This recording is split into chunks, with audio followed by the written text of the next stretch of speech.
Bueno, voy a presentar al ponente en esta ocasión. Tenemos la presencia del maestro Julio César Alvarado Hernández. Él es arqueólogo por la Universidad Tecnológica de El Salvador y maestro en estudios mesoamericanos por la Universidad Nacional Autónoma de México. Sus intereses académicos giran en torno a las industrias líticas de Mesoamérica prehispánica, con especial énfasis en la obsidiana. Asimismo, ha incursionado en la aplicación de diversas tecnologías a la investigación arqueológica en general. Ha dirigido y participado en varios proyectos arqueológicos en sitios como Tazumal, Casablanca, Nuevo Lourdes Poniente, San Luis y Ciudad Vieja. Actualmente labora en la Unidad de Investigaciones de la Dirección de Arqueología del Ministerio de Cultura de El Salvador y es profesor de la Universidad Tecnológica de El Salvador. Sin más, los dejo con mi entrañable amigo y excelente arqueólogo, Julio César Alvarado. Adelante, Julio, son todos tuyos. Hola, buenos días, Ricardo. Muchas gracias por la presentación. Primero quiero confirmar si se me escucha bien. Si me confirman, Te por escuchamos favor. todos perfectamente bien. Excelente. Sí, perfecto. Gracias. Ok, muchas gracias. Bueno, como les de decía, acuerdo, todos agradezco. apagan sus micrófonos. Bueno, como les mencionaba, agradezco enormemente al arqueólogo Ricardo Rivera por la invitación a participar en el seminario Historia Natural de México. Nuevamente, ¿verdad? En algunas ocasiones he estado también con ustedes. Me imagino que ahí no los alcanzo a ver en estos momentos, ¿verdad? Pero me imagino que habrá varios conocidos que en algún momento hemos estado intercambiando ideas, ¿verdad? En el seminario antiguo de México, y algunos quizás también cuando han estado de visita aquí en El Salvador. En estos momentos pues me conecto, como les acabo de decir, desde San Salvador y Salvador. Estamos más, creo yo, a la misma hora. No ha cambiado el horario, ¿verdad? En estos momentos allá en la Ciudad de México. Y nos encontramos pues básicamente en el mismo horario. Muchas gracias nuevamente, Ricardo. Muchas gracias a todos por estar presentes. Y bueno, vamos a platicar hoy sobre un periodo de tiempo mesoamericano que sentó las bases para los desarrollos posteriores de la región a nivel cultural. Estamos hablando del periodo preclásico. Es muy conocido que este periodo en algún momento fue el que introdujo a esta región algunos cambios que posteriormente, como les acabo de mencionar, sentaron las bases para los desarrollos civilizatorios en la región, en toda Mesoamérica prácticamente. Y algunos de los más importantes que son el sedentarismo, es decir, cuando llegó el momento en que luego de la etapa lítica, del paleoindio, ¿verdad? O semolítico, como también es conocido por algunos, se pasó de ser cazadores recolectores plenamente a comenzar a vivir en asentamientos ya fijos y de manera permanente, lo que conllevó también a el crecimiento de la agricultura como uno de los factores que dieron pie al desarrollo mesoamericano. Entonces vamos a platicar un poco sobre este periodo, pero en el territorio que ahora conocemos como El Salvador.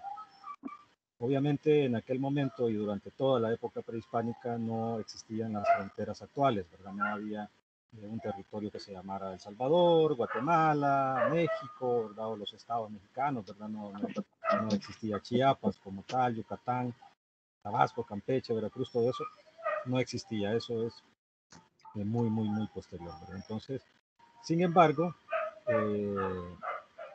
actualmente, ¿verdad? Con estas divisiones políticas, pues es relativamente más fácil, digamos, entender cómo se fueron dando los desarrollos en estas regiones. El Salvador está ubicado en el sureste de Mesoamérica, el extremo sureste, ¿verdad? Donde también es conocido como zona maya, aunque durante toda la época prehispánica hubo diferentes culturas que habitaron este territorio. Bueno, vamos a comenzar. Les voy a compartir pantalla en este momento. Y por favor, cuando ya puedan ver la presentación, pues me avisen.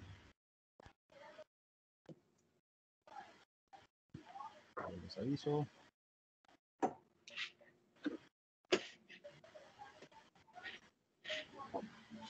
Listo, Me se ve, confirman, porfa, Julio. si se ve. Se ve perfectamente. Ok, la voy a poner en estos momentos en pantalla completa. Ahí estamos, ¿verdad? El clásico en El Salvador, un breve acercamiento. ¿Por qué digo breve acercamiento? Pues como se imaginarán, hay mucho que hablar sobre la época prehispánica en este territorio centroamericano y específicamente también del periodo preclásico hay una gran cantidad de información. Sin embargo, me pareció interesante poderles hablar este día sobre este periodo. Es muy conocido en el norte de Centroamérica que durante el periodo clásico pues tuvimos una población de origen maya, que hacia el periodo posclásico con las migraciones nahuas pues también tuvimos a estos grupos habitando este territorio, pero muchas veces desconocemos cómo se movió esa dinámica cultural y poblacional hacia el periodo preclásico. Entonces, me pareció interesante poderles compartir un poco sobre este periodo aquí en el actual territorio salvadoreño. Entonces vamos a comenzar quizás para aquellos que conocen poco de El Salvador, este país que no estamos tan lejos, ¿verdad? Estamos relativamente cerca. Hay muchos salvadoreños también viviendo en México y mexicanos viviendo en El Salvador. Entonces quise yo comenzar un poco hablando generalidades pues sobre mi país, sobre El Salvador, para aquellos que no lo conocen. Estamos en Centroamérica. Nuestro país es el más pequeño de la América continental. Tenemos 6.7 millones de habitantes. Para que ustedes se hagan una idea, pues la Ciudad de México ronda los 23 millones, ¿verdad?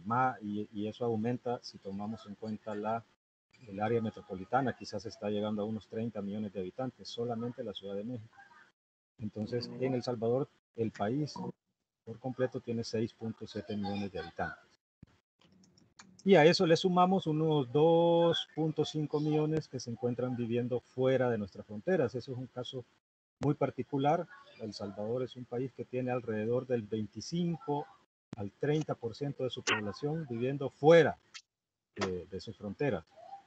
La mayor cantidad de ellos en Estados Unidos. Hay una gran colonia de salvadoreños en aquel país, la del norte.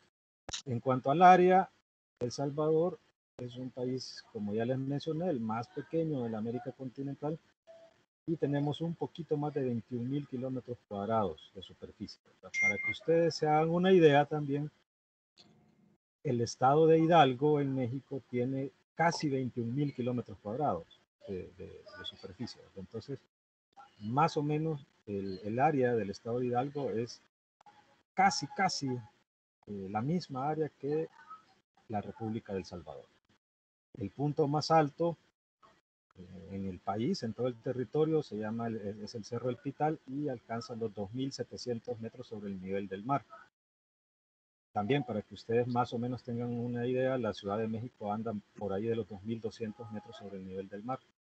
Entonces, el punto más alto en nuestro país es un poquito más que eso, son 2.700 metros sobre el nivel del mar y es al norte del país, ¿verdad? En este punto que está acá es el Cerro El Pital, en el departamento que se llama Chalatenango, ahí, cerca de la frontera con Honduras. Esto que está acá ya es territorio hondureño y esto al oeste es territorio guatemalteco. Entonces ahí se encuentra el punto más alto del país. Tenemos costa únicamente en el Océano Pacífico. Como ustedes pueden ver, son un poco más de 300 kilómetros de costa en el Océano Pacífico y sin costa en el Atlántico.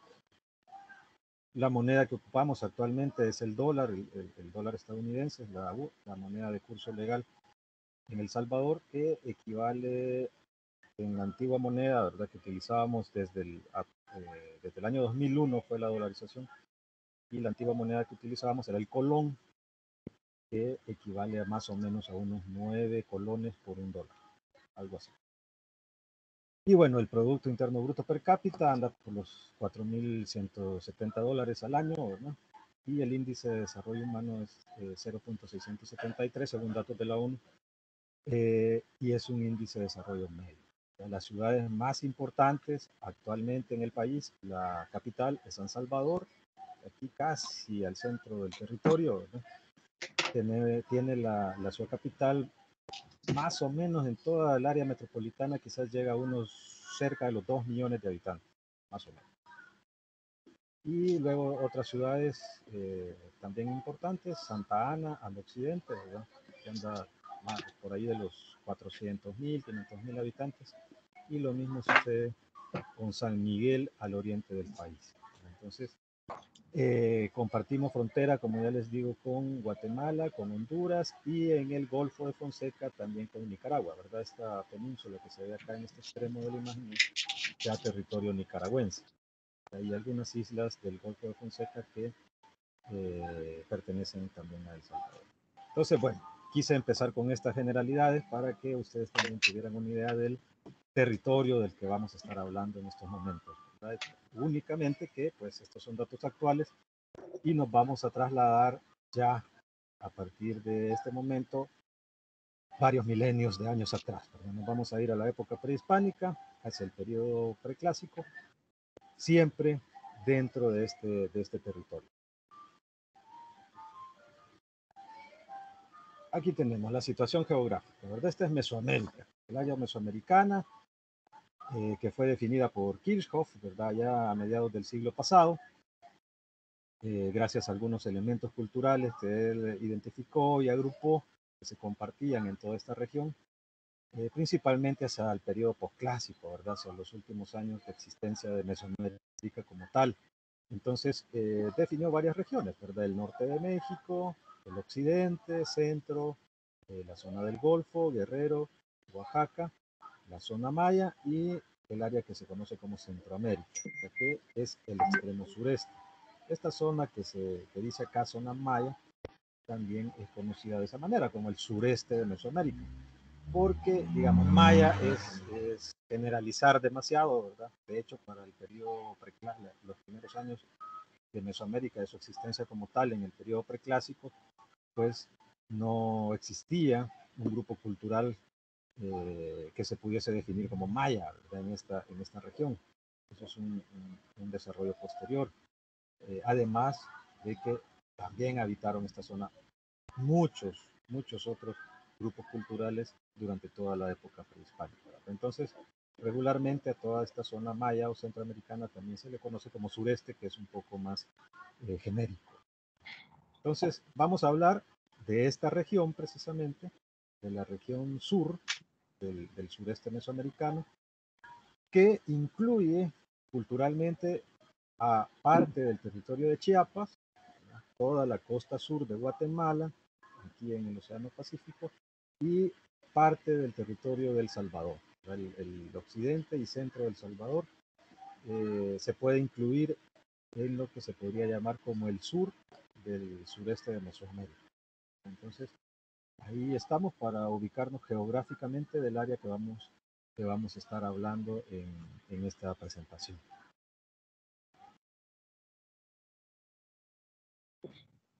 Quizás voy a retroceder nuevamente un poquito, nuevamente en este mapa, para hacer énfasis en que me gustan este tipo de mapas. Para mí son muy didácticos, ¿verdad? Porque no vemos las fronteras actuales y eso de verdad es importante, es interesante, ¿verdad? Porque a veces nos cuesta un poco a nosotros desprendernos de las divisiones políticas actuales, ¿verdad? Decimos, bueno, México, decimos Guatemala, Belice, El Salvador, Honduras. Incluso mi presentación, si ustedes pueden ver, ¿verdad? Dice el preclásico en El Salvador o en el actual territorio salvadoreño. Entonces, es complicado a veces desprenderse de eso, pero también es importante tratar de que por lo menos en algún momento esas fronteras se nos borren de nuestra cabeza, ¿verdad? Y nos demos cuenta de que en algún punto de la historia no existieron esas fronteras y fueron otros territorios, otro tipo de divisiones políticas, administrativas que existían en aquel momento. Entonces, es por eso que me gusta este mapa. O sea, vemos la división cultural general, digamos, de Mesoamérica, pero no las fronteras actuales.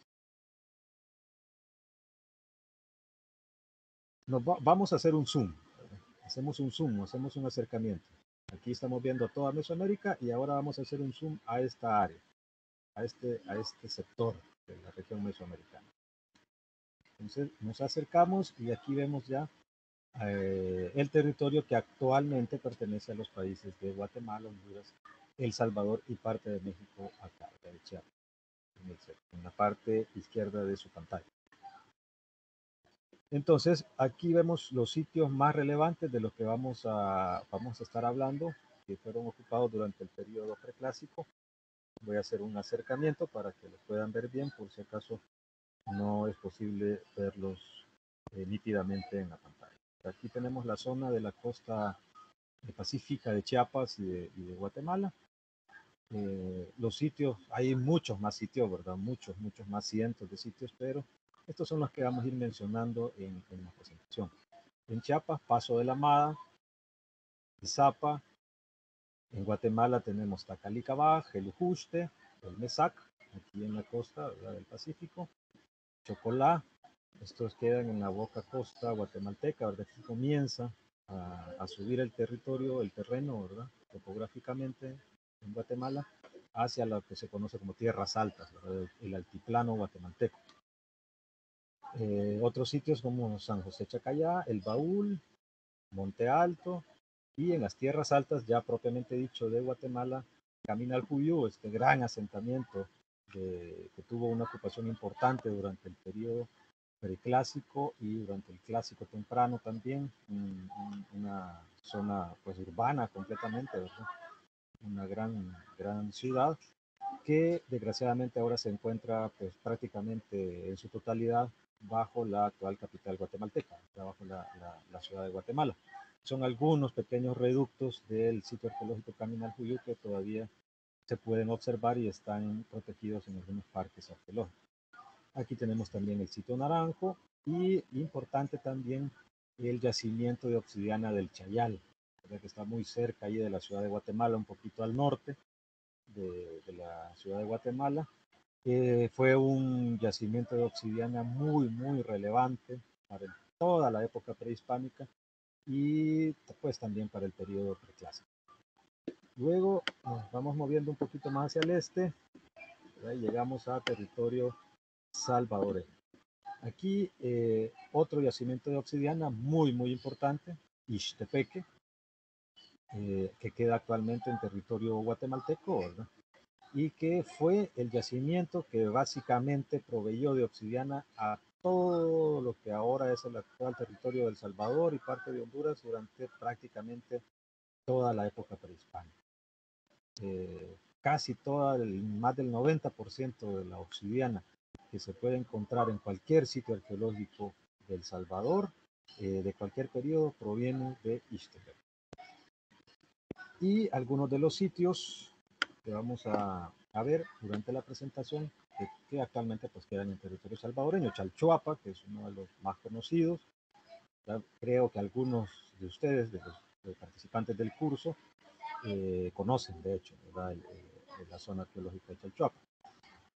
Ataco también en las partes más altas del territorio, ¿verdad?, en el occidente del país, son más o menos unos 1500, 1600 metros sobre el nivel del mar, que para nosotros es una altura considerable.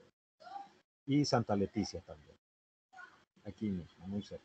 Luego en la costa, el Carmen, un importante sitio, muy importante, ya vamos a hablar de él porque es ahí donde hasta el momento, hasta la fecha, se tiene documentada la datación más antigua de una ocupación humana en el territorio del Salvador, aquí en la costa pacífica del país, el lago de Ilopango. Y bueno, aquí hay otros sectores de los que vamos a hablar. Aquí al centro hay un valle, el Valle de Zapotitlán, también con una ocupación muy importante para el periodo preclásico. El lago de Ilopango, como se los menciono, que es un volcán realmente, es el volcán Ilopango, que es que provocó una de las erupciones más conocidas del hemisferio occidental y más grandes, ¿verdad? Cubrió todo el territorio que ahora es El Salvador, parte de Guatemala, parte de Honduras, y debido al viento, las cenizas de esa erupción que ocurrió más o menos en el 400 de nuestra era, se han identificado hasta el norte del continente, ¿verdad? Hasta regiones de Alaska, de Groenlandia. Se sabe que llegó la ceniza de la erupción del volcán Ilopan. Y bueno, al oriente del país, Quelep, que es otro de los principales sitios arqueológicos del territorio salvadoreño, y con una ocupación también muy importante hacia el periodo preclásico. En Honduras la entrada era en esa región que también fue ocupada hacia el preclásico, y bueno, hay otros sitios también ahí en el territorio hondureño que son relevantes para este tema. Entonces, esta es la zona de la que vamos a estar hablando en la presentación, ¿no?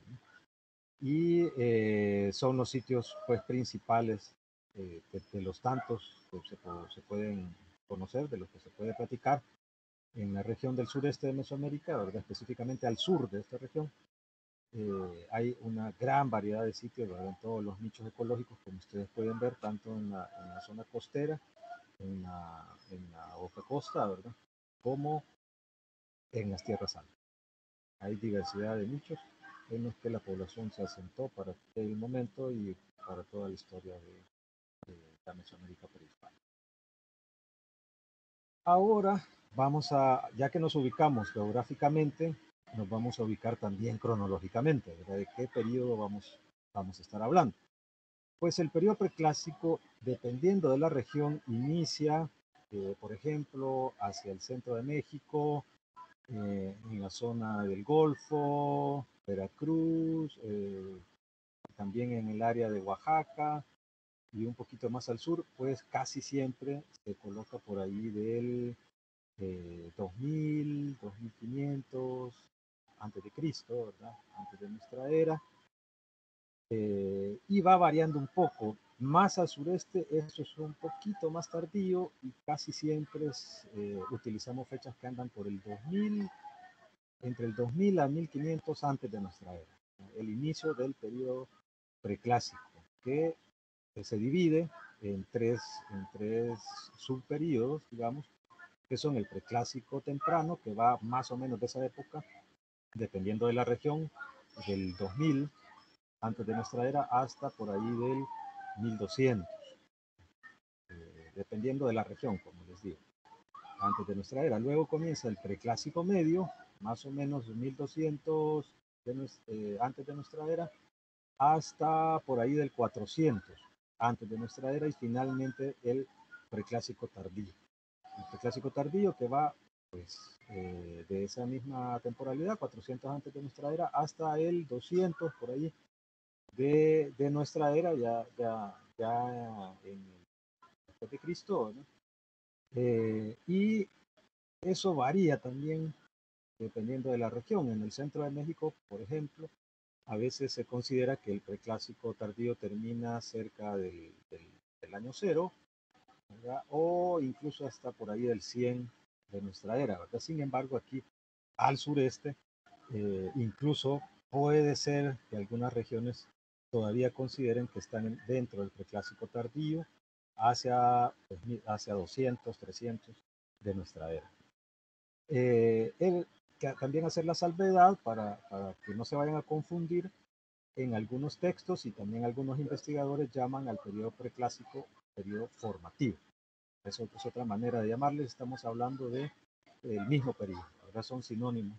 En este caso decir preclásico o formativo. Entonces, aquí tenemos un cuadro, ¿verdad? Un cuadro cronológico de los que los arqueólogos pues usamos bastante, ¿verdad? Y que lo que hacen es resumir las ocupaciones y las fases de cerámicas en distintas regiones, ¿verdad? Y nos ayuda a comparar qué áreas estuvieron ocupadas en determinado momento. Entonces voy a acercarlo un poquito para que se vea mejor. Aquí tenemos en la parte de arriba las zonas que están colocadas en este cuadro cronológico, ¿verdad? Chalcatzingo, por ejemplo, estamos en el altiplano central, ¿verdad? En Mesoamérica. Chalcatzingo, la Cuenca de México, el Valle de Tehuacán. Y aquí tenemos las fases cerámicas del periodo preclásico o formativo, comenzando hacia más o menos un poquito más allá del 1500 antes de nuestra era, ¿verdad? Con la fase Turrón, la fase Tlalpan. Estas son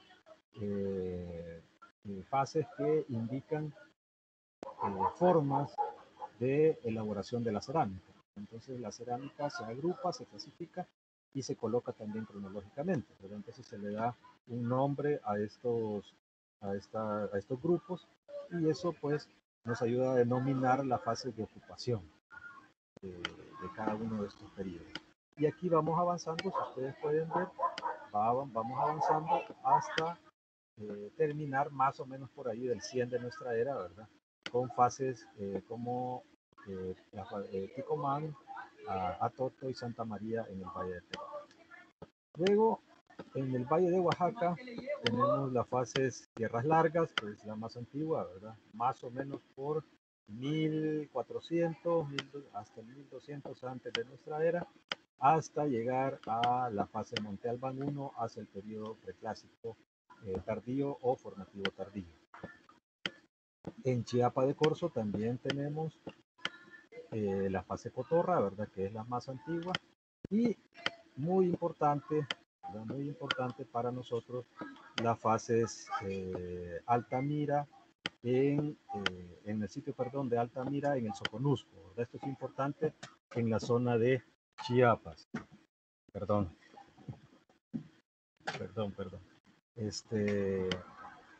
En Chiapas, ¿verdad? Porque compartimos muchos rasgos con esta zona desde el territorio que ahora es El Salvador, pasando por Guatemala hasta Chiapas. Y así, vamos comparando todas y cada una de las regiones, y esto nos ayuda, por ejemplo, aquí tenemos San Lorenzo, este es en el Golfo, ¿no? San Lorenzo Tenochtitlan es la primera de las grandes capitales olmecas, La Venta y Tres Zapotes, en la costa también de Tabasco, las tierras bajas mayas, ¿verdad? También es importante ver. Y si ustedes ven acá está Chalchuapa, este ya es el sitio en territorio salvadoreño, actualmente en El Salvador.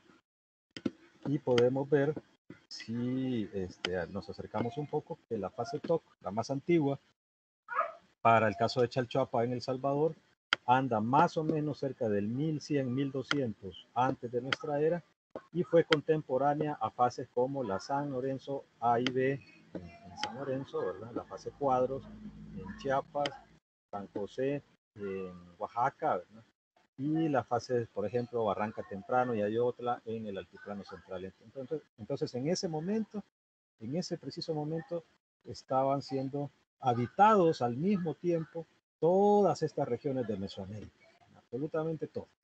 Entonces, para eso es que nos sirven estos cuadros cronológicos, ¿verdad?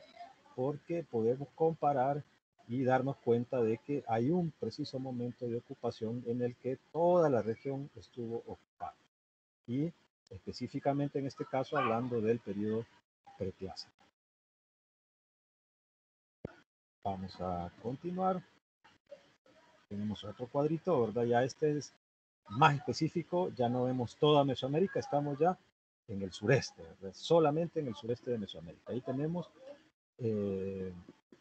fechas de fases cerámicas de la costa de Guatemala, ¿verdad? De la costa oeste central de Guatemala, de Caminalcuyú, es decir, de las tierras altas guatemaltecas, del Soconusco en Chiapas y de Chalchuapa en el territorio que ahora es El Salvador.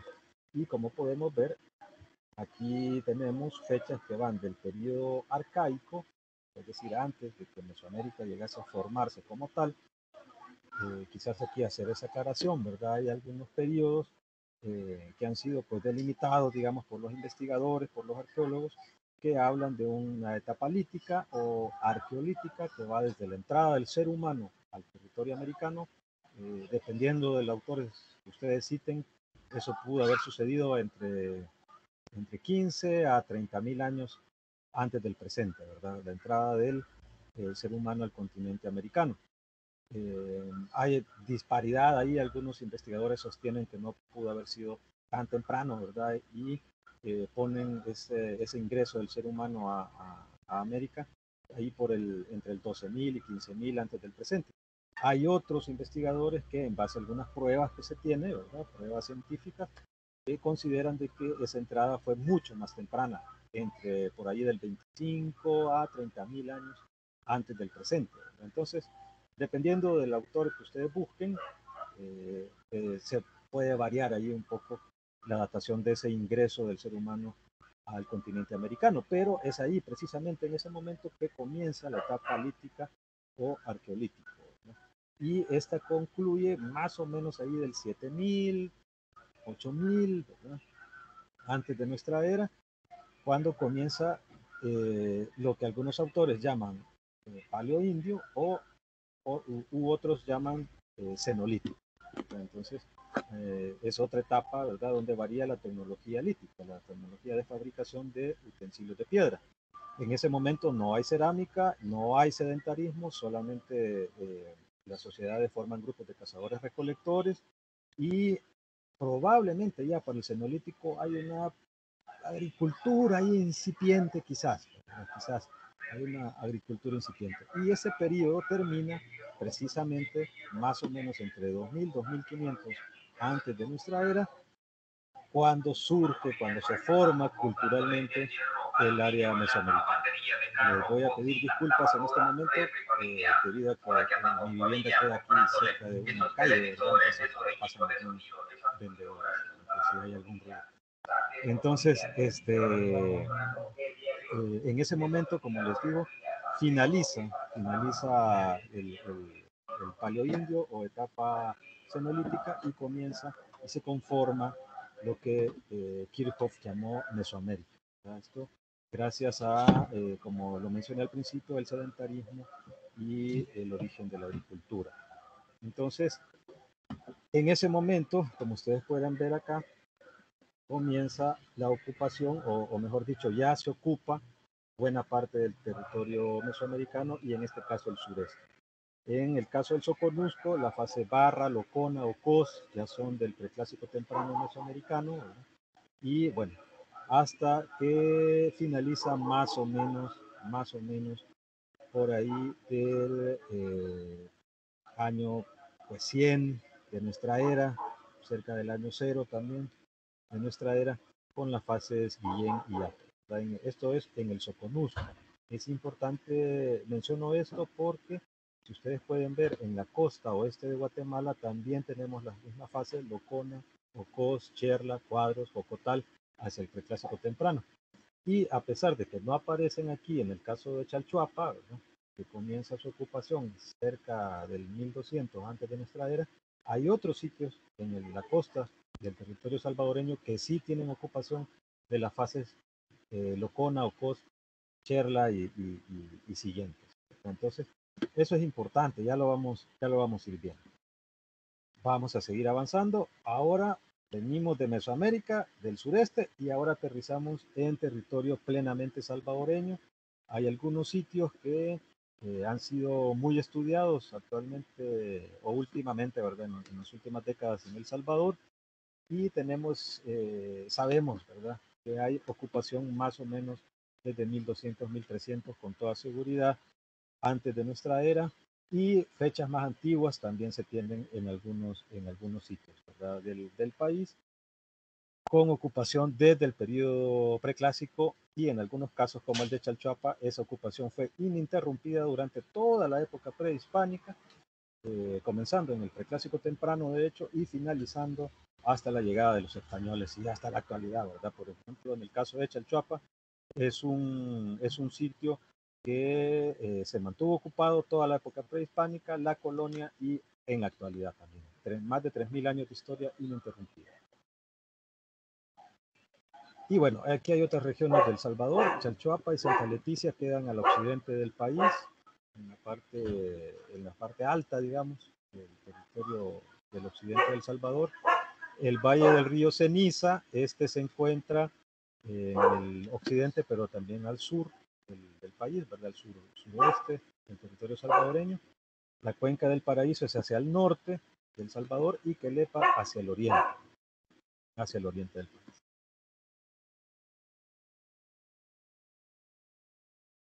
Vamos a comenzar. Preclásico temprano, ¿no? Como ustedes pueden ver acá, más o menos 1700 en el caso de El Salvador, ¿verdad? De lo que ahora es el territorio salvadoreño, más o menos 1700, 900 antes de nuestra era. Ese es el periodo que se toma como el preclásico temprano acá en este territorio, que coincide en cierto modo con toda la costa pacífica de Guatemala y de Chiapas.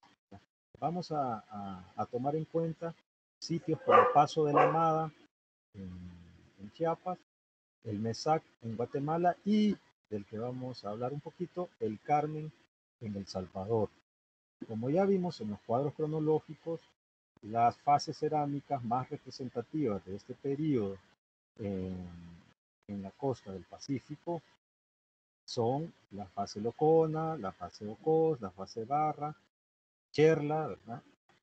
Que fueron fases cerámicas que estaban representadas principalmente por artefactos conocidos como tecomates. Ya vamos a ver unos dibujos.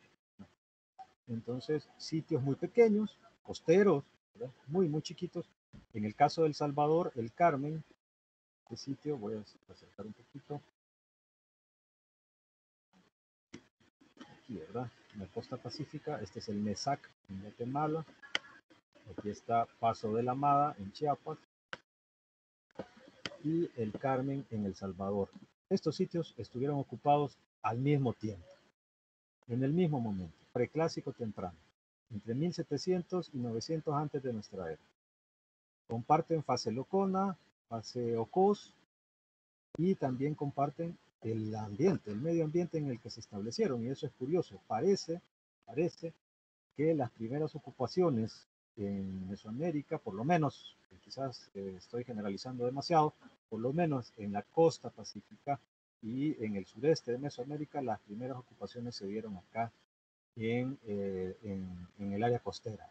Aprovecharon los recursos que tenían. Estas zonas son áreas de manglares, ¿verdad? Hay mucha vegetación y también hay bastante fauna, ¿verdad? Fauna que puede ser consumida, además de los clásicos productos costeros, ¿verdad? De la concha, los caracoles, cangrejos, ¿verdad? Hay otros mamíferos, la nutria o perro de agua y otros más, ¿verdad? Que pueden ser consumidos sin ningún problema. Es muy interesante esta zona, ¿verdad? Donde se establecieron estos primeros asentamientos en el preclásico temprano, ¿verdad? Y voy a quizás a trazar un poquito, mover un poquito atrás para que veamos otra imagen de las que ya vimos. Voy a aprovechar esta imagen y te voy a platicar algo, ¿verdad? Este mapa presenta un poquito ahí la topografía. Ustedes pueden ver las áreas montañosas, las áreas costeras. Si ustedes se dan cuenta, lo voy a señalar, hay un corredor que viene desde Oaxaca, corredor costero, ¿verdad? Una ancha franja costera de varios kilómetros, de tierra prácticamente plana que arranca en Oaxaca, aquí donde estoy señalando, entra a territorio chiapaneco, aquí va avanzando por todo Chiapas, sigue en territorio guatemalteco, actualmente guatemalteco, ¿verdad? Aquí va la zona costera, y en esta parte donde se va haciendo un poquito más angosta, ¿verdad? Más delgada, de tener varios kilómetros, de tener 30, 40, 50, incluso más quizás, ¿verdad? 60 kilómetros de espesor, pasa a tener pues 10, 12 kilómetros en territorio actualmente salvadoreño, ¿verdad? Y precisamente casi al centro del territorio del Salvador se corta por un macizo montañoso que está aquí al sur del país y ahí prácticamente finaliza este corredor costero que se extiende desde Oaxaca hasta el occidente de El Salvador. Entonces, esto es importantísimo, importantísimo, porque fue esta zona, como acabamos de ver, donde se dieron los primeros asentamientos, los asentamientos más antiguos del sureste de Mesoamérica, ocurren en esta área, ocurren en esta zona. Entonces, y le sumamos algo más, hay una entrada topográficamente, ¿verdad? Más o menos de características que pueden ser transitables por el ser humano, ¿verdad? que no hay accidentes tan fuertes geográficos, hay un paso, hay un puente acá, desde esta zona de Oaxaca, que llega hasta el Golfo, hasta la zona del Golfo. Y eso es muy, muy relevante, muy, muy importante, porque en toda esta área, en todo este corredor, hubo un increíble intercambio durante toda la época prehispánica de ideas, de cuestiones culturales, sociales y también de algunos artefactos, ¿verdad? De aspectos meramente económicos y sumados a los sociopolíticos que les acabo de mencionar. Entonces, en toda esta región comparte muchas cosas culturalmente, ¿verdad? Lo hizo en aquel momento, ya lo vamos a ir viendo poco a poco. Quiero que tengan en mente este mapita, ¿verdad? Cuando hablemos de algunos aspectos más adelante. Y lo sigue haciendo, ¿verdad? Desgraciadamente voy a decir que lo sigue haciendo porque precisamente es una de las rutas más comunes que ocupan los migrantes que van camino hacia Estados Unidos para cruzar territorio mexicano, ¿verdad? De aquí, de esta zona de Centroamérica, El Salvador y Guatemala, es una de las rutas más importantes que ocupan los migrantes para llegar hasta el Golfo, hasta Veracruz, ¿verdad? Y de ahí tomar la famosa Bestia, ¿verdad? El tren que los lleva hacia el norte. Entonces, es un corredor que pues ha sido utilizado, ¿verdad? Que los seres humanos lo hemos utilizado durante prácticamente toda la historia de la ocupación humana en el actual continente americano y principalmente esta región venezolana. Quería hacer énfasis en eso y vamos a regresar, ¿verdad? Hasta donde estábamos. Aquí en el sureste, ¿verdad? Con el preclásico temprano. Entonces, aquí tenemos una imagen. Esta es material, el dibujo, ¿verdad? El dibujo es material que viene del sitio arqueológico El Carmen en el oeste de El Salvador, ese puntito ahí en la zona costa, en la zona costera, perdón, que les acabo de mostrar. Y este sitio, ¿verdad? Comparte esos rasgos con otros en la costa de Chiapas, ¿verdad? Estos son artefactos que provienen de sitios arqueológicos de la costa pacífica de Chiapas que son muy, muy similares en la misma fase cerámica, ¿verdad? Ocos y Locona que ocupó esa área, ¿verdad? Aquí tenemos una recreación artística, ¿verdad? De la vajilla que era utilizada en toda la región, desde la costa de Chiapas hasta el occidente de El Salvador, en el Pacífico, ¿verdad? En distintos asentamientos que hubo durante el periodo preclásico temprano, ¿verdad? Y estas formas que ustedes ven que tienen las paredes curvo-convergentes, ¿verdad? Las paredes que se bomban hacia adentro y la abertura del cuenco, ¿verdad? De la vasija es restringida, muy restringida. Esta forma es conocida dentro de la arqueología como tecomates, los famosos tecomates, y que son precisamente el estilo, el tipo cerámico más reconocido para ese periodo, en el preclásico temprano. Aquí esta recreación también artística, ¿verdad? No es de la zona, esta es una recreación que se hizo para evidenciar cómo pudo haber sido la ocupación del preclásico temprano en, en la zona de Oaxaca, de la fase Tierras Largas. Entonces, allí se recreó, ¿verdad? Como más o menos para tener alguna idea de cómo pudo haber sido la ocupación, pero se las pongo para que podamos más o menos entender de que estos asentamientos realmente fueron muy pequeños, ¿verdad? Alguna que otra casa de habitación. Por ejemplo, en el caso del Carmen, aquí en el territorio del Salvador, es un pequeño montículo, ¿verdad? Que tiene más o menos unos 40 por 40 metros de lado, ¿verdad? Y de una altura, pues, que no llega, creo que ni al metro de altura, ¿verdad? Es un montículo muy pequeño que fue excavado en los años 80 por los arqueólogos Bárbara Arroyo de Guatemala y los arqueólogos estadounidenses Paul Amaroli y Arthur Demarest.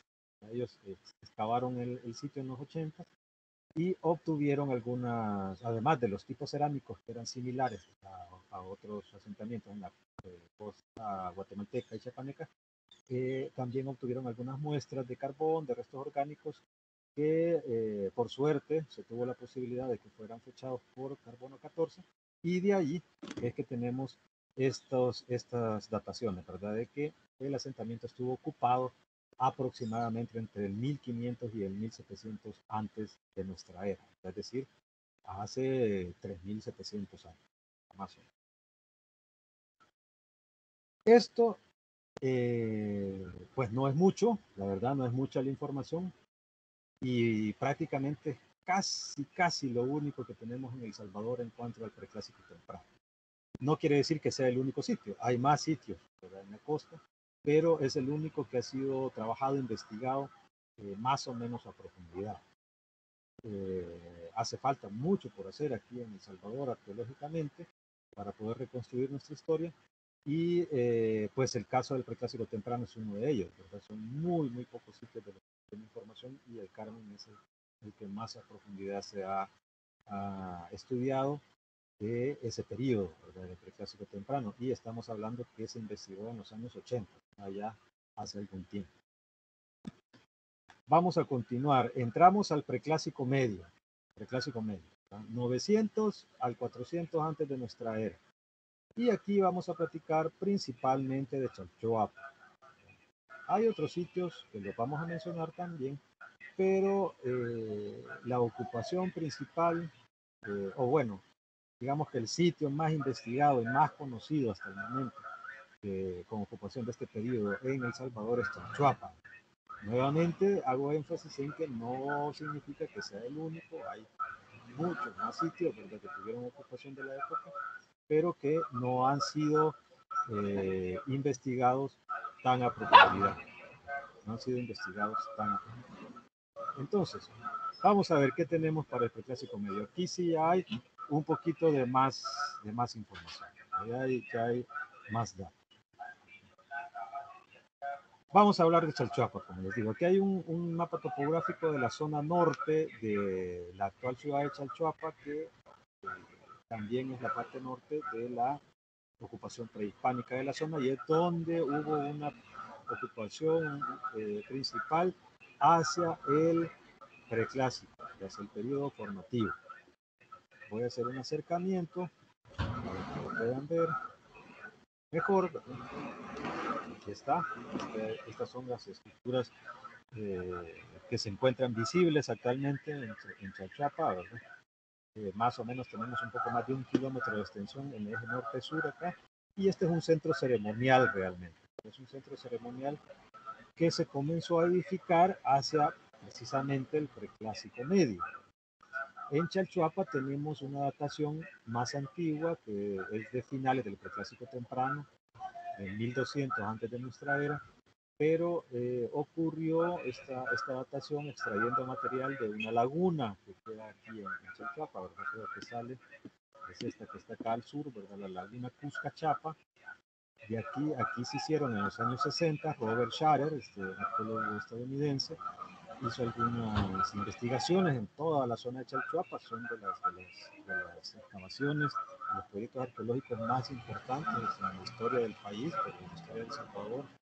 A finales de los años 60 del siglo pasado, Robert Sharer hizo excavaciones intensivas y extensivas en toda la zona de Chalchuapa, y obtuvo algunas fechas de radiocarbono, carbono 14, y algunas provienen de aquí de la laguna de Cuscachapa. De ahí es donde la datación más antigua de este sitio, de Chalchuapa, 1200 antes de nuestra era. Tenemos aquí algunas estructuras, ¿verdad?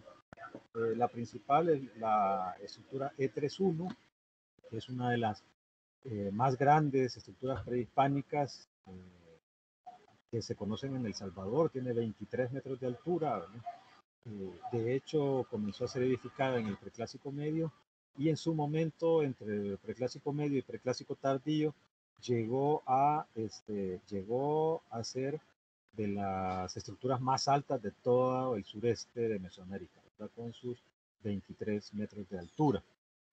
Y bueno, aquí tenemos toda la extensión con otras edificaciones un poco más pequeñas del centro ceremonial chalchuapaneco para ese momento.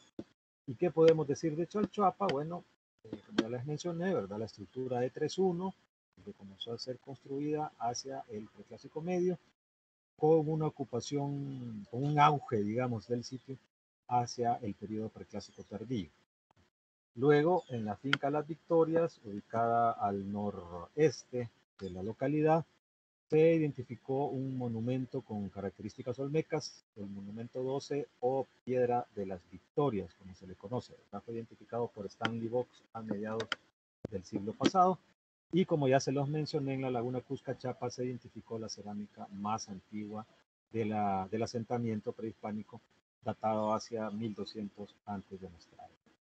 Entonces, vamos a seguir platicando de Chalchuapa y para ello vamos a tocar un poquito algo sobre los olmecas. Esta cultura, este grupo cultural que se desarrolló principalmente desde el periodo preclásico temprano, ¿verdad? En la región de la costa del Golfo de México, lo que son los actuales estados de Veracruz y Tabasco, ¿verdad? Un poquito la costa de Tabasco. Entonces ahí se desarrolló esta importantísima cultura que llegó a tener influencia, por decirlo de alguna manera, en buena parte de Mesoamérica, tanto en tierras altas, ¿verdad? En el altiplano central mesoamericano, en el Pacífico, Oaxaca, Guerrero, en la zona de Chiapas y también en la costa del Pacífico de Guatemala y El Salvador. Esta región del sur, del sureste de Mesoamérica. Entonces, se puede hablar, híjole, pasaríamos horas hablando de los olmecas, pero lo importante y lo interesante es que les traje este mapita, ¿verdad? Publicado por la revista Arqueología Mexicana, que coloca los puntos en donde han sido encontrados algunos rasgos relevantes con características olmecas. Por ejemplo, en el altiplano central, pues en sitios como Tlatilco, como Tlapacoya, hay muchos artefactos. La zona nuclear olmeca, lógicamente, ¿verdad? Con las famosas tres capitales, ¿verdad? San Lorenzo, la más antigua del Preclásico temprano, luego La Venta y posteriormente Tres Zapotes. Luego, en la zona de Chiapas tenemos sitios como los Soldados, ¿verdad? Donde hay algunos monumentos, Villa Flores, Subsuculi también, ¿verdad? Donde hay Chiapa de Corzo también, donde encontramos artefactos colocados en ofrendas con características olmecas y también algunos monumentos. En la zona, perdón, en la zona de Centroamérica, totalmente Centroamérica, pues tenemos en Guatemala en sitios como Tacalicabaja, ¿verdad? El Baúl y otros más donde hay también elementos con características olmecas y es relevante. Ustedes pueden ver en el mapa señalado aquí Chalchuapa. Chalchuapa en el territorio del Salvador. Y es donde tenemos precisamente uno de los monumentos más relevantes con características olmecas de esta región del sur, ¿verdad? Del sureste mesoamericano. Les traigo también este otro mapita que me pareció pues interesante ponérselo, ¿verdad? No sé si alguien lo ubica, no sé si alguien podrá recordar a dónde está. Es una fotografía de un mural que se encuentra en el Museo de Antropología de Jalapa. No sé si han tenido la oportunidad de estar ahí. En Jalapa, en Veracruz, se encuentra este mapa, ¿verdad? Un mural en una de las paredes del museo y señala, pues más o menos parecido al mapa anterior, algunos de los sitios en donde se han encontrado elementos relevantes de la cultura olmeca. Perdón, de la cultura olmeca. Y lo pongo porque también lo traje a colación, porque si ustedes ven, lo voy a acercar un poquito, aquí en el sureste, bueno, colocan los monumentos que se han encontrado en diferentes sitios, ¿verdad? De la costa de Chiapas y de Guatemala, y colocan a Chalchuapa en El Salvador. Aquí está señalado. Algunas de las figuras están representadas en el monumento 12 de Chalchuapa, conocido popularmente como la Piedra de las Victorias, porque fue encontrado precisamente en la finca Las Victorias, ahí en ese pueblo, ¿verdad? Del oeste del Salvador. Entonces, aprovecho también este mismo mapa para que recordemos el corredor, ¿verdad? siempre tenganlo presente, el corredor que nos trae de la costa del Golfo hacia la costa del Pacífico de Oaxaca, entrando a Chiapas, Guatemala, hasta el occidente del Salvador. Esa franja costera que ha comunicado históricamente a toda esta región. Entonces, tengámosla en mente, ya tenemos ahora dos elementos importantes que han transitado en esa franja, ¿verdad? Las fases Locona o Cos durante el preclásico temprano y ahora los elementos olmecas durante el preclásico medio. Muy, muy interesante. Muy interesante. Vamos a continuar y pues vamos a ver ahora de lo que estamos hablando. Esta es una imagen de la Piedra de las Victorias o del Monumento 12 de Chalchuapa. La gente comúnmente lo conoce así como la Piedra de las Victorias y Robert Sharrell lo bautizó en los 60 como el Monumento 12 de Chalchuapa. Fue identificado a mediados del siglo pasado por Stanley Box, realmente. Y como podemos ver, es una roca más o menos de unos 2 metros de altura. Es el monumento no mueble con características olmecas más al sureste que existe. Después de este monumento ahí en Chalchuapa ya no hay nada que tenga características olmecas hacia el este. Y hablando de monumentos que no pueden llevarse de un lugar a otro. Eso también hay que aclararlo, porque sí hay artefactos pequeños, portátiles, ¿verdad? Con características olmecas, más al este, sí los hay, ¿verdad? En Honduras, en Costa Rica, hay artefactos con elementos olmecas, pero monumentos grandes, ¿verdad? Que no se pueden mover de un lugar a otro. Este es el más al este que existe hasta el momento. Y como ustedes pueden ver, pues tiene un personaje, son 4 realmente, ¿verdad? La roca tiene 4 paneles y en los 4 hay grabados con características olmecas. Como ustedes pueden observar, el rostro pues es típico olmeca, ¿verdad? Este rostro regordete, ¿verdad? Con la comisura de, de la boca hacia abajo, ¿verdad? El casco también, el cetro, ¿verdad? La capa, el pectoral, podría estar representando algún espejo de pirita, ¿verdad? Y el personaje parado sobre un altar. Entonces, todas estas son características total y absolutamente relacionadas con los olmecas. Ahora bien, ¿qué significa que este monumento olmeca se encuentre aquí en el occidente del Salvador? Para el preclásico medio, ¿verdad? Este monumento está datado para el preclásico medio, cerca del 900 antes de nuestra era.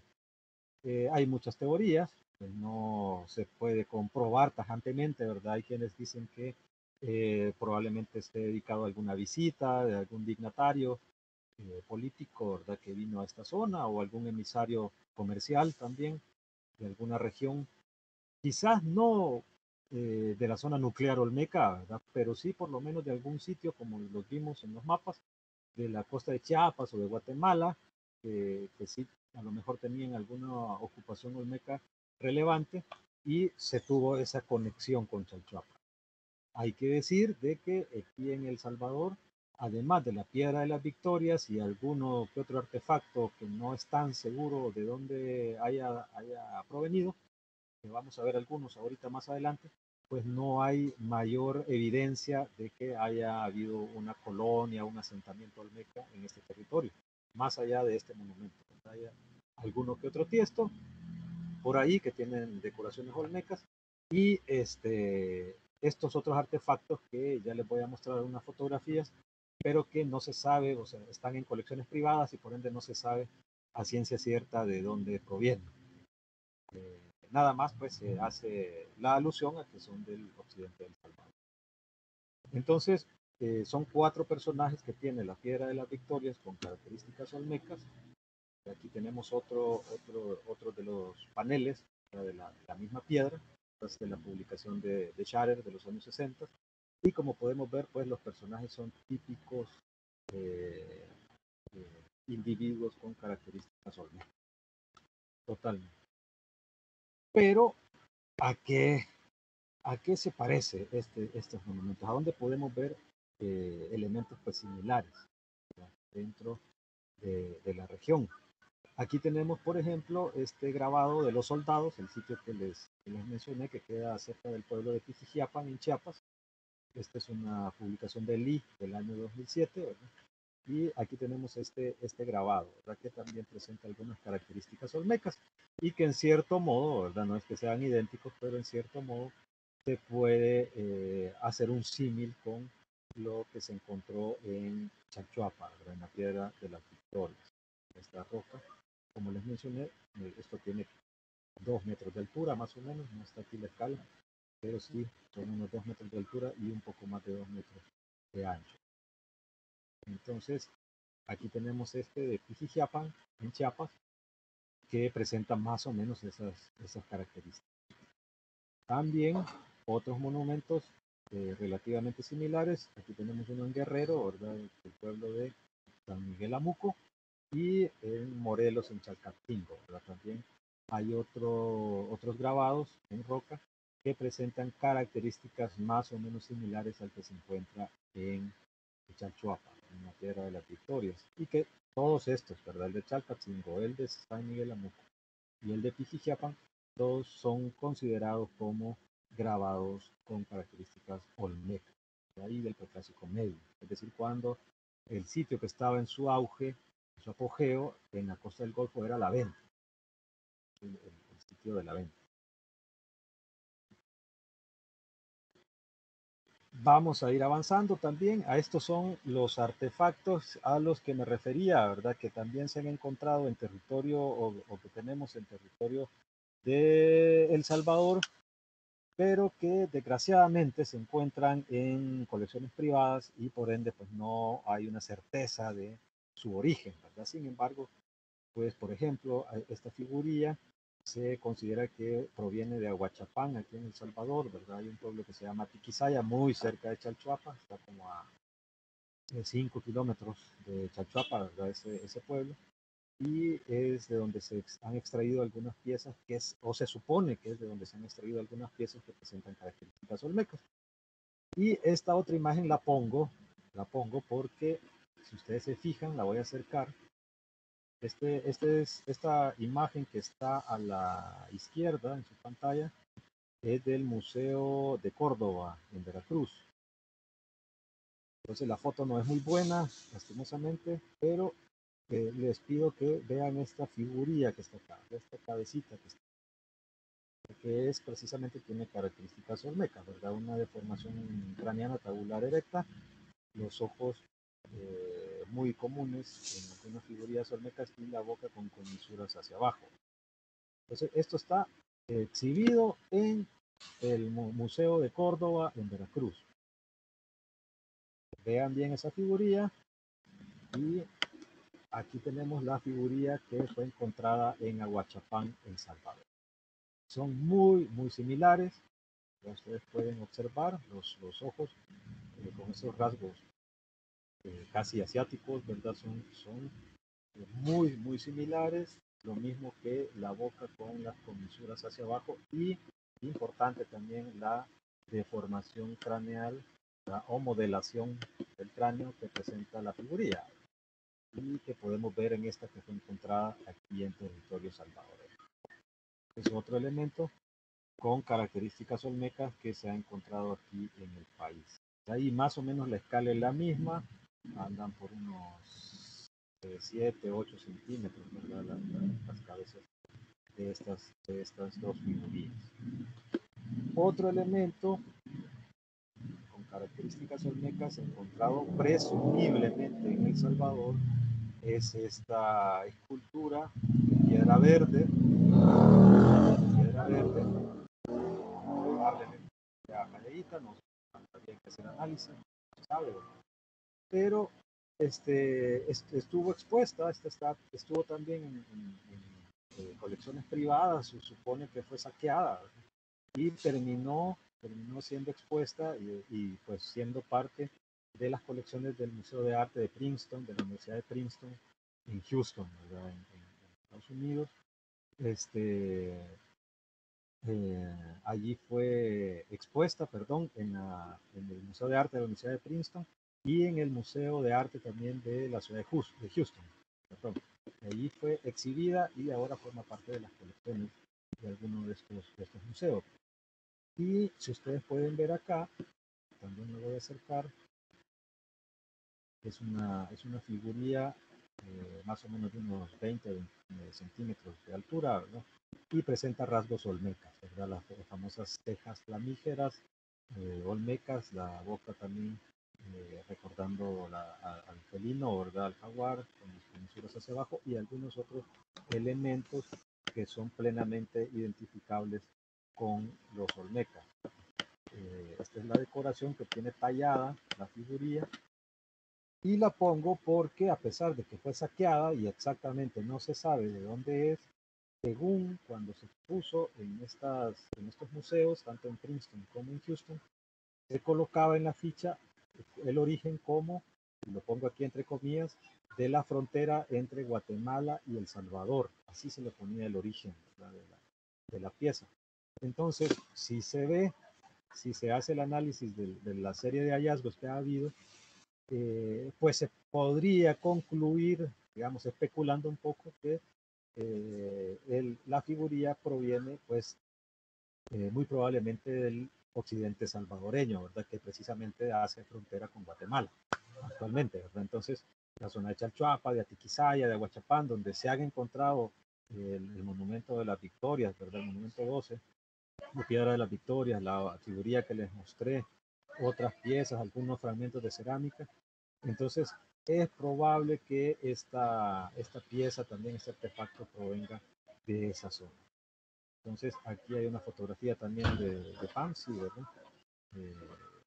Que la pueden encontrar en la web de este artefacto con características olmecas, conocido como el señor joven.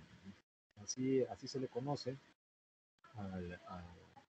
a esta figuría, ¿verdad? Porque, pues, por su delgadez, por el cuerpo espigado que tiene, pareciera ser el cuerpo de un adolescente, ¿verdad? O algo así, por eso le colocaron ese sobrenombre, ¿verdad? El señor joven. Entonces, bueno, allí nos quedamos con los olmecas, preclásico medio, ¿verdad? La ocupación muy importante, muy relevante que hubo en el territorio de El Salvador. Luego pasamos ya posteriormente al preclásico tardío, 400 antes de nuestra era hasta el 200 de nuestra era.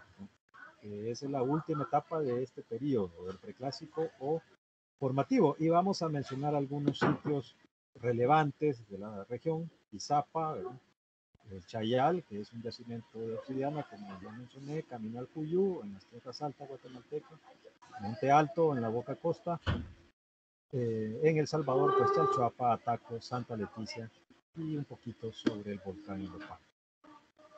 De eso vamos a hablar en estas diapositivas que vienen. Primero, Chalchuapa. Aquí tenemos el monumento 1 de Chalchuapa y otro monumento que no tiene número, ¿verdad? Pero que ha sido recientemente encontrado también en la zona chalchuapaneca. El primero, el monumento 1, es un fragmento de estela, ¿verdad? Identificado por Robert Sharer en sus excavaciones en la estructura E31 del Trapiche, la que vimos al principio, que era la de 23 metros, ¿no? Que llegó a ser una de las más altas de la región en su momento, preclásico medio, preclásico tardío. Entonces, en la excavación de esa estructura se encontró este fragmento de estela, monumento 1 de Chalchuapa, que más o menos es un fragmento relativamente grande, ¿verdad? Tendrá más o menos 1 metro, esto tiene 1 metro, y quizás otro metro de ancho, ¿verdad? 1 metro de largo por 1 de ancho, con un espesor que anda por ahí de los 15, 20 centímetros, más o menos. Y tiene una talla, ¿verdad? Tiene tallado, aquí está el dibujo, porque en las fotografías pues no se logra distinguir muy bien, pero aquí es el dibujo de Sharer, ¿verdad? Publicado en 1978, aunque las excavaciones fueron una década antes, ¿verdad? Fueron a finales de los 60. Entonces, la publicación sale casi 10 años después y ahí encontramos este monumento, ¿verdad? Ahorita está exhibido en uno de los museos de sitio de ahí de Chalchuapa, ¿verdad? En Casablanca, precisamente. Y lo curioso que tiene es que, bueno, ya trae características que sí se pueden digamos, hacer una analogía con lo maya. De hecho, trae estos cartuchos, ¿verdad?, de glifos, de los cuales desgraciadamente casi ninguno es legible, ¿no? Casi ninguno es legible, porque fueron destruidos muy probablemente de manera intencional ya durante la época prehispánica, es decir, este monumento se encontró así, de esta manera. Y el único que es legible es este que está acá, que ustedes pueden ver, ¿ya?, en este sector, aquí a la izquierda, en el dibujo, que es un huinal, que es un grupo de 20 días en el calendario maya, ¿verdad? Entonces es muy probable que haya tenido información relativa a algunos eventos históricos, ¿no?, en el que se colocaron fechas calendáricas en los paneles, en los cartuchos de glifos.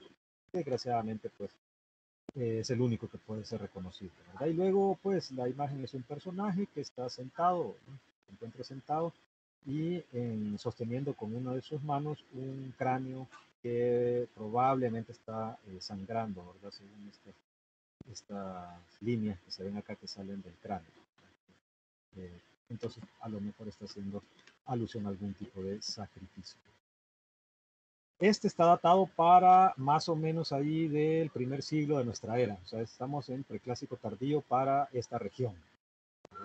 Y es uno de los monumentos que presentan escritura, uno de los monumentos más antiguos, ¿verdad?, que presentan escritura en toda la región del sureste, ¿verdad? Y la datación es correcta, ¿verdad?, que sería dentro del primer siglo de nuestra era. Acordémonos que la escritura maya alcanza su apogeo hacia el clásico tardío y hay algunos ejemplares bastante tempranos que rondan más o menos estas fechas. Es decir, entre el año cero, ¿verdad?, entre el inicio de este milenio hasta por ahí del primer siglo, segundo siglo, son las fechas más tempranas que hay en cuanto al calendario maya. Hay en otras regiones también del área mesoamericana, ¿verdad?, en estas fechas. Luego, aquí a la derecha tenemos un monumento, este es un poquito más pequeño, ¿verdad? Aquí está la escala, aquí son 10 centímetros, creo, de la escala. Sí, 10 centímetros. En 10 centímetros, entonces estamos hablando de que este fragmentito de este monumento tiene pues más o menos unos 20 centímetros, 20 por 20. Es un pequeño fragmento que fue encontrado hace un par de años, ¿verdad?, por el arqueólogo japonés Nobuyuki Ito en excavaciones también ahí en la zona del Trapiche, donde está este montículo de 23 metros de altura, ocupación preclásica. Y tiene la particularidad, voy a acercarlo un poco para que se vea mejor, ¿verdad?, en la fotografía.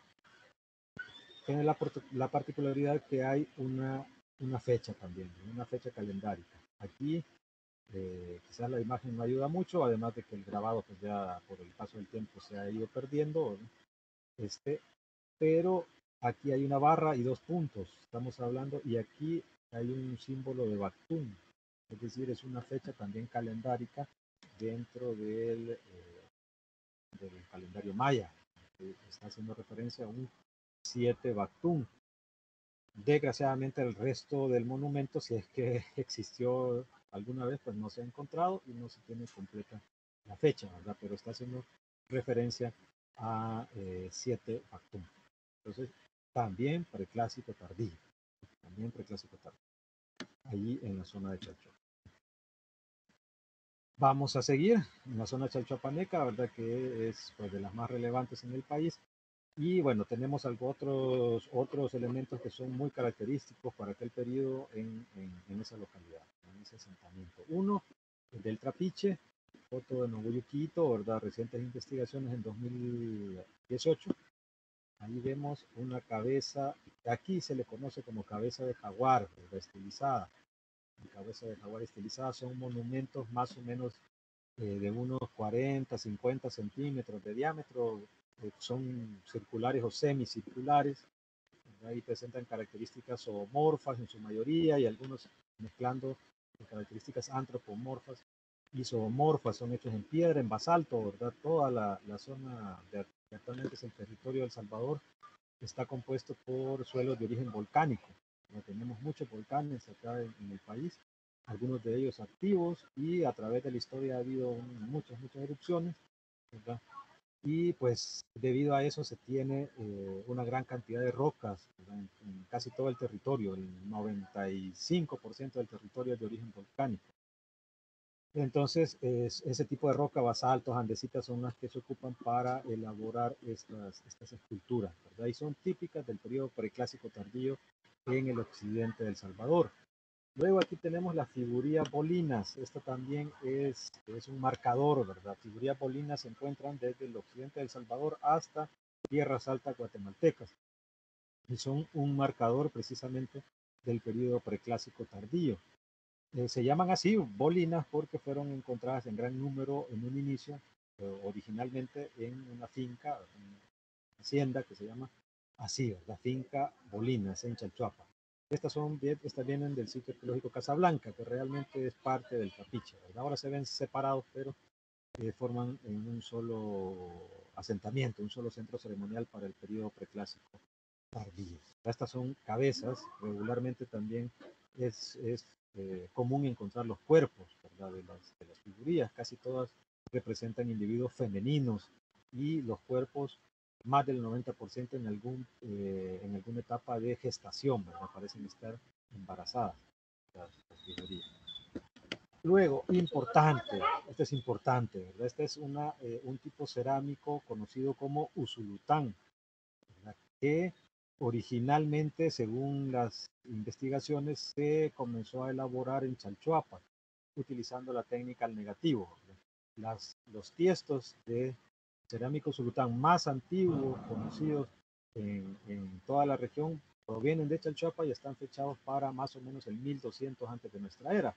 Es decir, cerámico usulután se hace desde el preclásico medio y llegó a su auge, a su apogeo en el preclásico tardío. Hay cerámica usulután, híjole, en buena parte de la región, ¿verdad? Ya, traigo una diapositiva específica para la cerámica usulután, ya vamos a hablar. Este es un entierro encontrado en el Trapiche también, en otra de las estructuras. Esta vez no es la de 23 metros, ¿verdad? Sino que es en la E37, una de las estructuras un poco más pequeñas.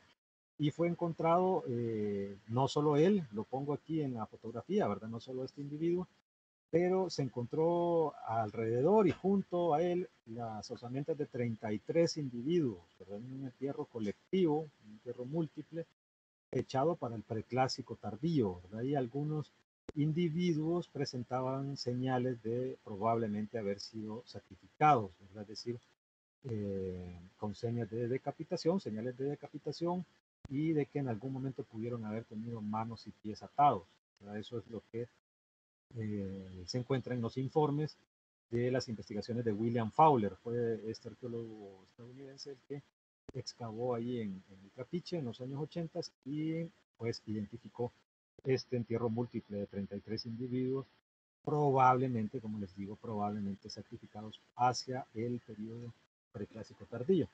Y la obsidiana, ¿verdad? Esto también es importante. ¿Por qué? Porque desde mi punto de vista, ¿verdad? La obsidiana tuvo que ver mucho en el apogeo, en el auge y en la importancia política y económica que alcanzó Chalchuapa para el periodo preclásico tardío. Según investigaciones, ¿verdad? Chalchuapa pudo haber tenido el control del yacimiento de Ixtepeque, que queda más o menos a unos 60 kilómetros al norte de Chalchuapa. Es una distancia, pues, no es ni muy lejos ni muy cerca, ¿verdad? Pero yo considero que pudo haber tenido el control de este yacimiento y haber sido también el asentamiento que redistribuyó la obsidiana en algún momento de la cadena operativa de reducción, ¿verdad? Tal vez como núcleos para elaborar navajas prismáticas, como vemos aquí en la imagen, o también como productos terminados hacia otros sitios a lo que ahora es el este, ¿verdad? Centro y este del Salvador, y parte del territorio de Honduras, y quizás un poquito también al oriente de Guatemala, al oriente de lo que ahora es Guatemala. Entonces, es probable que Chalchuapa haya monopolizado, ¿verdad? Esa distribución de obsidiana hacia todo este sector, y eso ayudó a que tuviera los recursos, ¿verdad? Gracias al intercambio, a que tuviera los recursos económicos y humanos para poder tener un centro ceremonial de la envergadura que lo tuvo, ¿verdad? Con un edificio, como ya lo vimos, de 23 metros de altura para ese momento. Entonces, es muy, muy importante también considerar esto. Aquí tenemos un cuchillo, ¿verdad? Un cuchillo bastante grande. Este sí, más o menos tiene unos 20 centímetros de alto, ¿verdad? Que fue encontrado en el Trapiche, allí siempre en la zona arqueológica de Chalchuapa, ¿verdad? Y en La Cuchilla, también un sitio un poquito al sur de Casablanca y del Trapiche, estaba también un taller, un enorme depósito, ¿verdad? Tal vez no uno, sino varios talleres que depositaban ahí los desechos de producción de la elaboración de navajas prismáticas de obsidiana. Entonces, estos son aspectos relevantes que ocurrieron para el periodo preclásico tardío en la zona chalchapaneca. Vamos a hablar, como les decía, específicamente,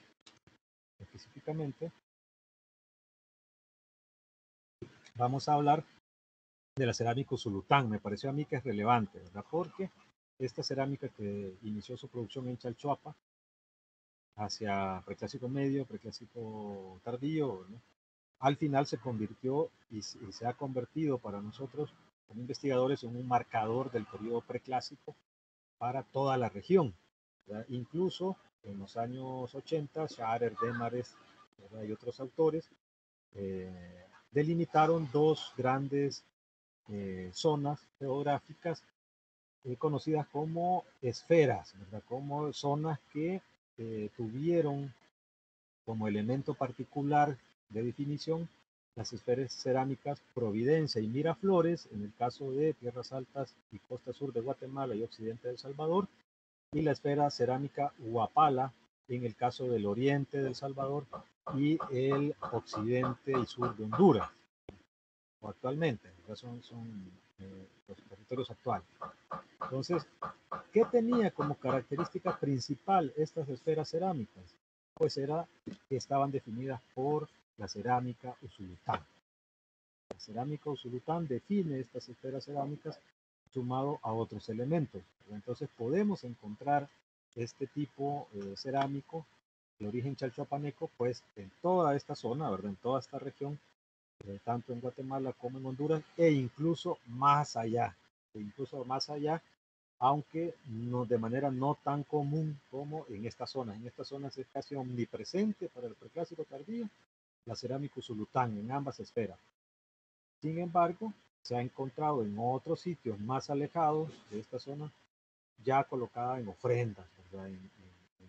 En contextos que son un poco más particulares, más especiales, y no en zonas en las que se puede considerar que era de uso común, ¿verdad? Como son estas dos esferas cerámicas. Y aquí les traigo, por ejemplo, ¿verdad? Este solo es un ejemplo de a dónde se ha encontrado cerámica usulután, ¿verdad? Aquí tenemos, este es de Casablanca en Chalchuapa, al oeste de El Salvador, ¿verdad? Esta es de Santa Emilia en San Miguel, al oriente, ¿verdad? Al este de El Salvador. Y esta, como pueden ver al pie de la imagen, está exhibida en el Museo Regional de Lina en Tuxtla, Gutiérrez, en Chiapas. Ahí está exhibida este plato estilo usulután también, ¿verdad? De hecho, ahí en la cédula, en el Museo Regional de Chiapas, en Tuxtla, ahí en la cédula que aparece bajo el plato, ¿verdad? Ahí dice que su origen es de El Salvador. Entonces, aquí podemos ver hasta dónde llegó la distribución de este tipo cerámico, ¿verdad? Cuyo origen primigenio fue en Chalchuapa. Probablemente se haya elaborado después, ya posteriormente, hacia el Preclásico tardío, se haya elaborado en otras áreas de la región, ¿verdad? Tal vez en el oriente de Guatemala, quizás también en algunas zonas de Honduras, se haya llegado a elaborar también la cerámica usulután, pero originalmente fue fabricada en Chalchuapa. Entonces, además de encontrarse allí en Chiapas, se ha encontrado cerámica usulután, por ejemplo, como ofrenda en entierros en Tikal, Guatemala, en las tierras bajas mayas, en Costa Rica y en Nicaragua también, colocada como ofrendas, vasijas en algunos entierros. ¿Cuál es la característica de la cerámica usulután? Es precisamente esta decoración al negativo, esta decoración bicroma que va de color naranja sobre un fondo crema. Entonces, esa es la principal característica de la cerámica Usulután, esta decoración al negativo, naranja sobre crema. Luego, vamos a hablar un poquitito de la obsidiana, como les mencionaba, ¿verdad? De hecho, pues es un tema que a mí me apasiona mucho, ¿verdad? La lítica y en este caso la obsidiana. Y para el periodo preclásico tardío, según un análisis que logré hacer, ¿verdad? Al momento de escribir la tesis de maestría, pues se conforman hacia el preclásico tardío dos grandes redes de intercambio de obsidiana. La que se conoce como red de intercambio de obsidiana oeste y red de intercambio de obsidiana este, ¿verdad? En la región sur de la zona sureste de Mesoamérica, ¿no? La costa pacífica. Entonces se conforman estas dos regiones que tienen como característica principal el que haya un sitio que controla la distribución y redistribución y el intercambio de la obsidiana hacia determinadas regiones. En el caso de la red de intercambio de obsidiana oeste, se tiene a Caminaljuyu, ¿verdad? Como el asentamiento que probablemente controló el yacimiento del Chayal y distribuyó la obsidiana hacia el oeste, ¿verdad? De la región, haciéndola llegar hasta, pues, por ejemplo, Izapa, ¿verdad? En Chiapas, o otros asentamientos como Tacalicabaja, Lipuste y otros más. La particularidad de esta red de intercambio es que también hay obsidiana de San Martín Gilotepec, que es este otro yacimiento que está en las tierras altas guatemaltecas. Entonces ahí se combina el consumo de obsidiana tanto del Chayal como de San Martín Gilotepec. Aunque muy probablemente pues el control del Chayal sí lo tenía Caminaljuyu. Luego en la red de intercambio de obsidiana ¿verdad? Hacia el oriente, aquí es muy particular porque la única obsidiana que fue redistribuida en toda esta zona es la de Ixtepeque. Se usa obsidiana de otros yacimientos como la Esperanza en algunos sitios, pero es una cuestión muy local, muy local.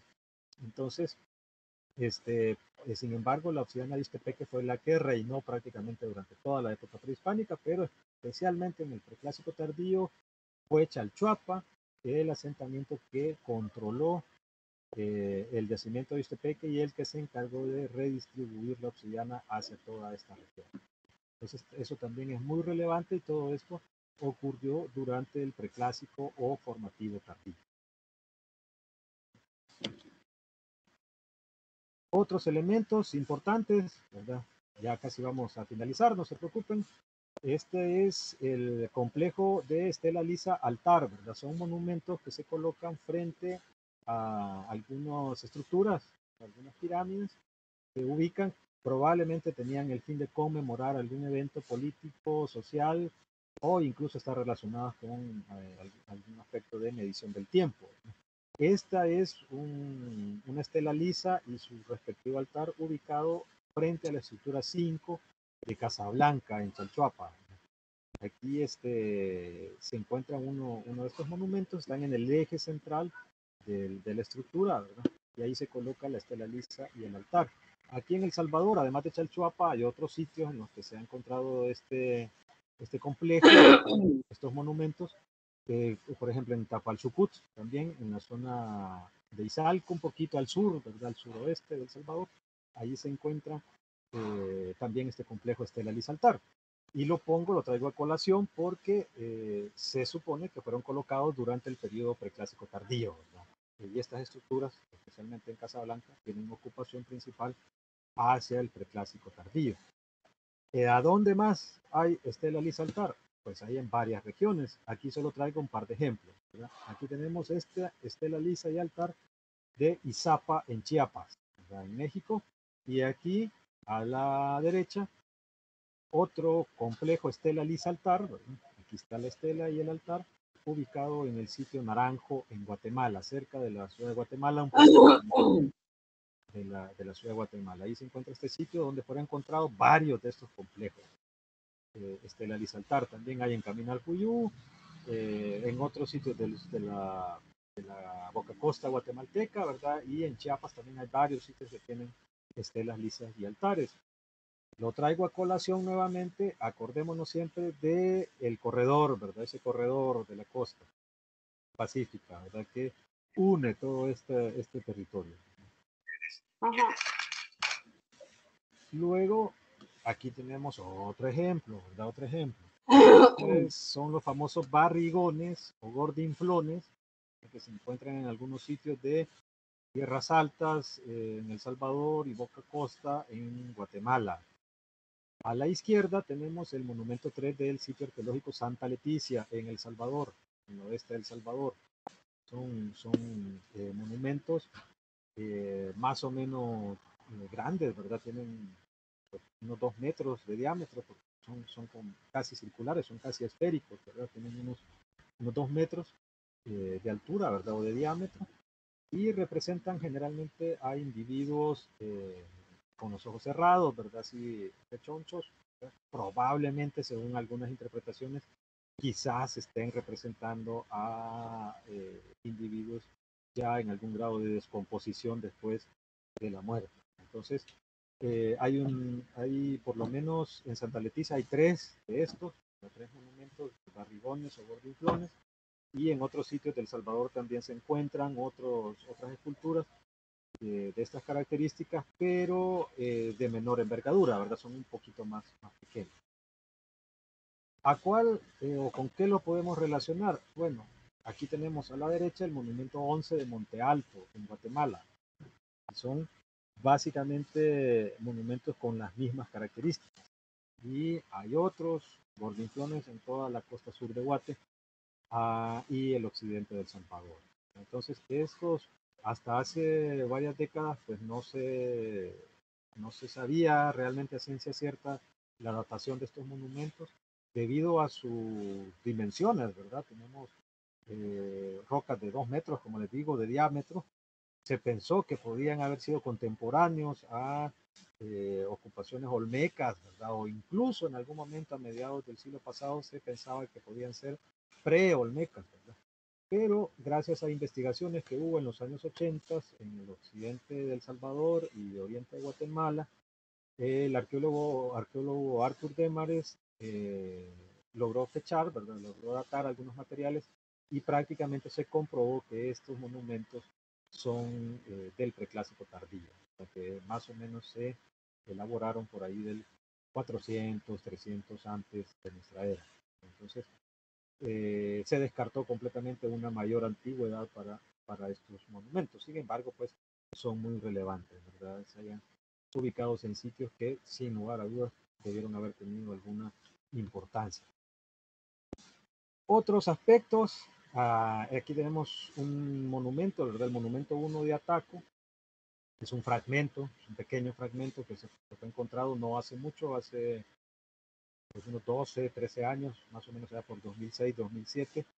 Excavó ahí en Ataco, un pueblo que queda cerca de Chalchuapa, al sur de Chalchuapa, solo que un poquito más alto, en las montañas de Aguachapán, a unos 1600 metros sobre el nivel del mar.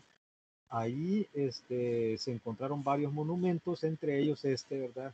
Que como ustedes pueden observar, hay un personaje que está de pie, ¿verdad? Sobre una banda celestial, que desgraciadamente pues no se tiene el resto del monumento, pero se puede hacer un símil con otros de la región. Y aquí tenemos la estela 4 de Izapa, ¿verdad? En Chiapas, en México. Y si ustedes pueden observar, pues hay algún símil, ¿verdad? Pareciera de que existe alguna relación, ¿verdad? En la iconografía. Aquí tenemos un personaje de pie, de perfil, sobre la banda celestial y es básicamente lo que se está viendo acá. Un personaje de pie sobre una banda celestial. Entonces, efectivamente tenemos alguna relación ahí, hay algo simbólico que se está compartiendo, ¿verdad? Entre Ataco al occidente de El Salvador y Izapa en Chiapas y probablemente con otros sitios de la región. Siempre en Ataco, como lo vimos en Chalchuapa, ¿verdad? Que les mostré la fotografía de la cabeza de jaguar estilizada, también ahí en Ataco se han encontrado monumentos de estas características, las cabezas de jaguar. Esta es de Ataco y estas son, mejor dicho, de Tapalchucut, también en Sonsonate, un poquito más al sur, ¿no? Esto es en el departamento de Sonsonate y es en el departamento de Aguachapán. Son monumentos que presentan las mismas características, aunque ni uno es idéntico a otro. Ninguno son iguales. Se han encontrado un poco más de 50 hasta el momento. El doctor Federico Paredes, arqueólogo salvadoreño, ha estado trabajando las cabezas de jaguar desde hace ya un tiempo. De hecho, su tesis doctoral gira en torno a las cabezas de jaguar, ¿verdad?, estilizadas, del occidente de El Salvador, y ha identificado hasta el momento un corpus, como les digo, que supera los 50 ejemplares. Los sitios donde más se ha encontrado, uno de ellos es Chalchuapa, hay 5 ejemplares de cabezas de jaguar de Chalchuapa. En Ataco, si no mal recuerdo, se encontraron 3 y otro tanto en Tapalchucut, en Sonsonate, y otros sitios a veces hay 1, hay 2, etc. Entonces hay más de 50 de estos ejemplares.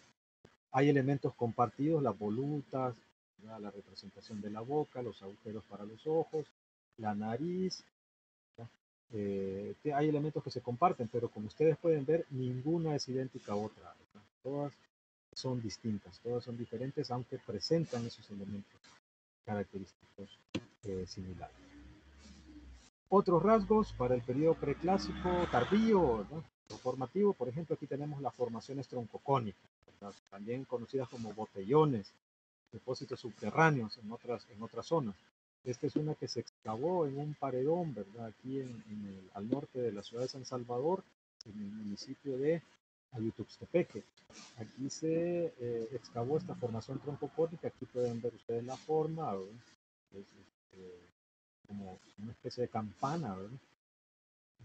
También son conocidos así en algunos lugares, por eso les menciono el nombre, ¿verdad?, que son depósitos campaniformes, depósitos subterráneos, formaciones troncocónicas, botellones, también les dicen, para que ustedes hagan la relación cuando vean en algún texto, ¿verdad?, esos términos. Son depósitos que regularmente se ocuparon para guardar granos, quizás en un principio, y luego fueron utilizados también como fosas de enterramiento, ¿verdad? Hay algunos que tienen restos óseos adentro. De hecho, esta tenía restos óseos y una gran cantidad de material fragmentado. Probablemente no se sabe si era algún tipo de ritual o qué sucedía, ¿verdad? Pero siempre se encuentran llenos de una gran cantidad de material cerámico fragmentado y lítico también, manos de moler, metates que hayan en su interior, y a veces, como les digo, también restos óseos.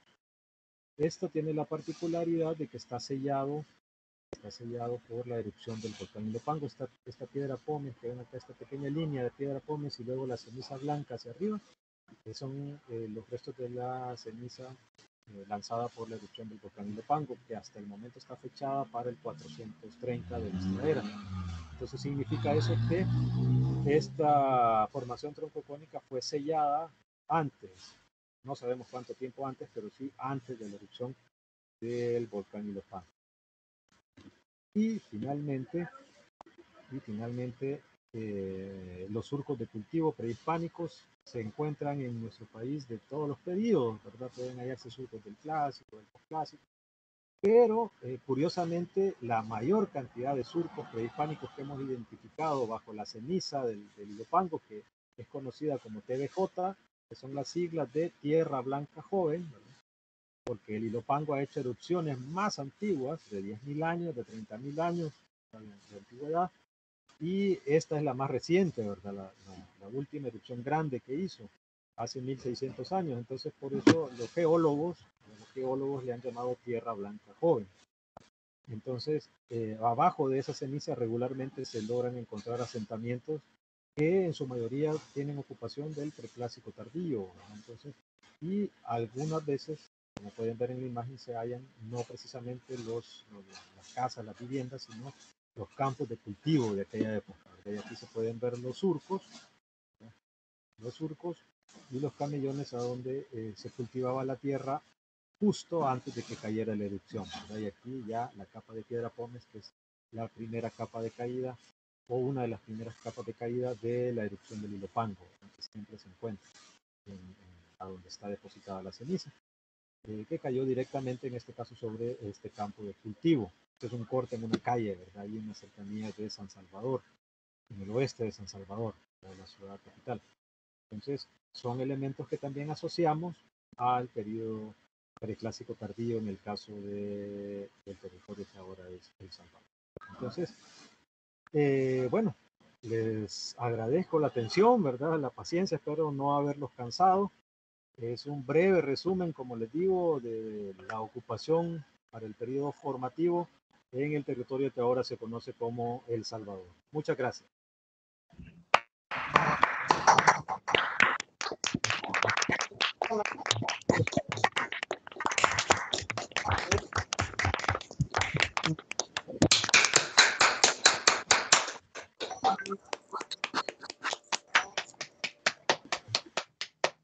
Hola Julio, muchas gracias por tu plática, excelente. Muchas gracias. Siempre,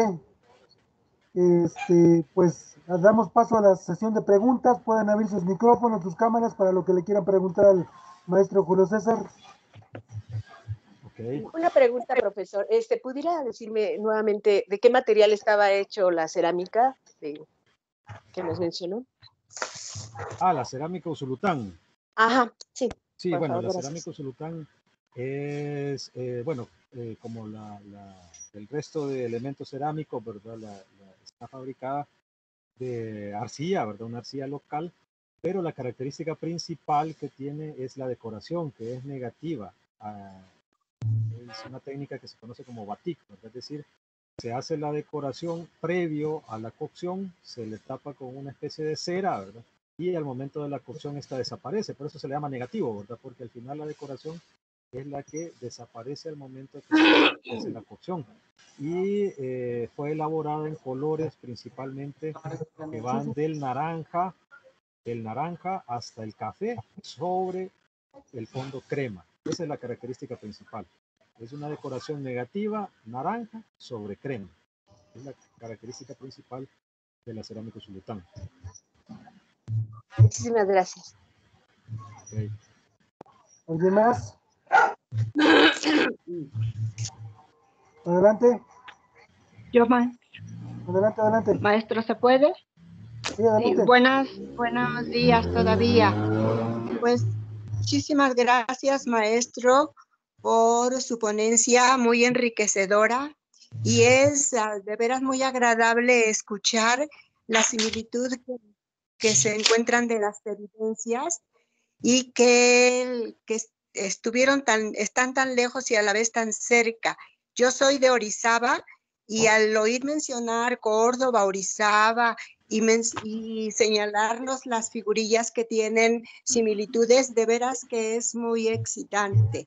Muchas gracias, maestro. Es como si viajáramos con ustedes en el tiempo, la distancia. Gracias, maestro, y gracias, maestro Ricardo, igualmente. Gracias, muy amable por sus palabras y efectivamente tiene toda la razón, Es así como ustedes lo ven, interesante, excitante, ¿verdad? Apasionante el hecho de que de sus localidades, en este caso de Córdoba, ¿verdad? Y en las cercanías de Orizaba, Veracruz, vean esa similitud con este territorio. Igual nos pasa a nosotros cuando vamos identificando esos parecidos, esas similitudes de los materiales que tenemos acá con otros ubicados ahora en territorio mexicano, ¿verdad? Es muy interesante cómo las fronteras que ahora tenemos en aquel momento no existieron, ¿verdad? Quizás hubo fronteras de otro tipo, probablemente sí las hubo, pero el intercambio social, económico, cultural se mantuvo y desgraciadamente quizás ahora incluso quizás sea menor en aquel momento. Yo tengo una pregunta, maestro.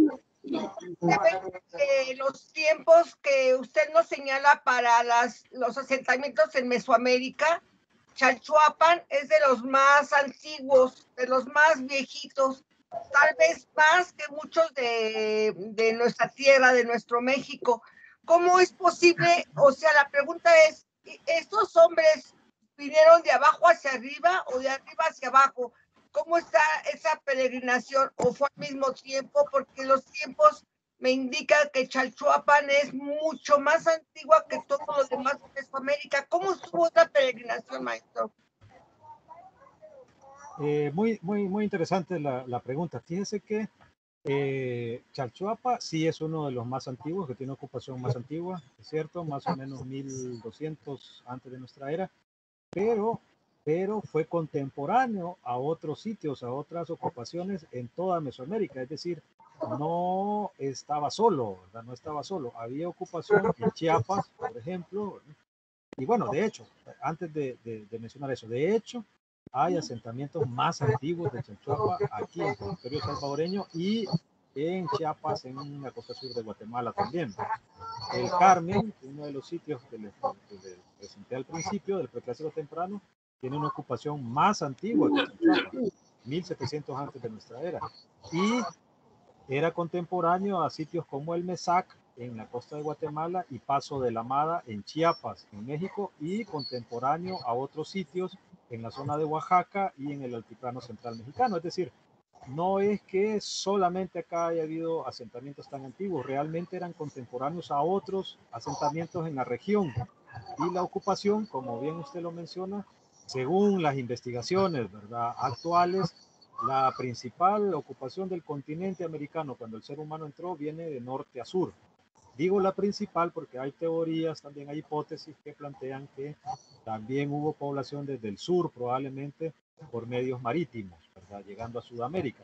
Pero en el caso mesoamericano, lo más seguro y lo que se entiende hasta el momento es que esa ocupación vino poco a poco desde el norte, ¿verdad?, 15, 20 mil años antes del presente, hacia el sur, poblando toda la región mesoamericana.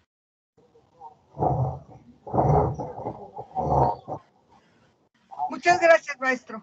Ok. ¿Alguien más? ¿Otra pregunta?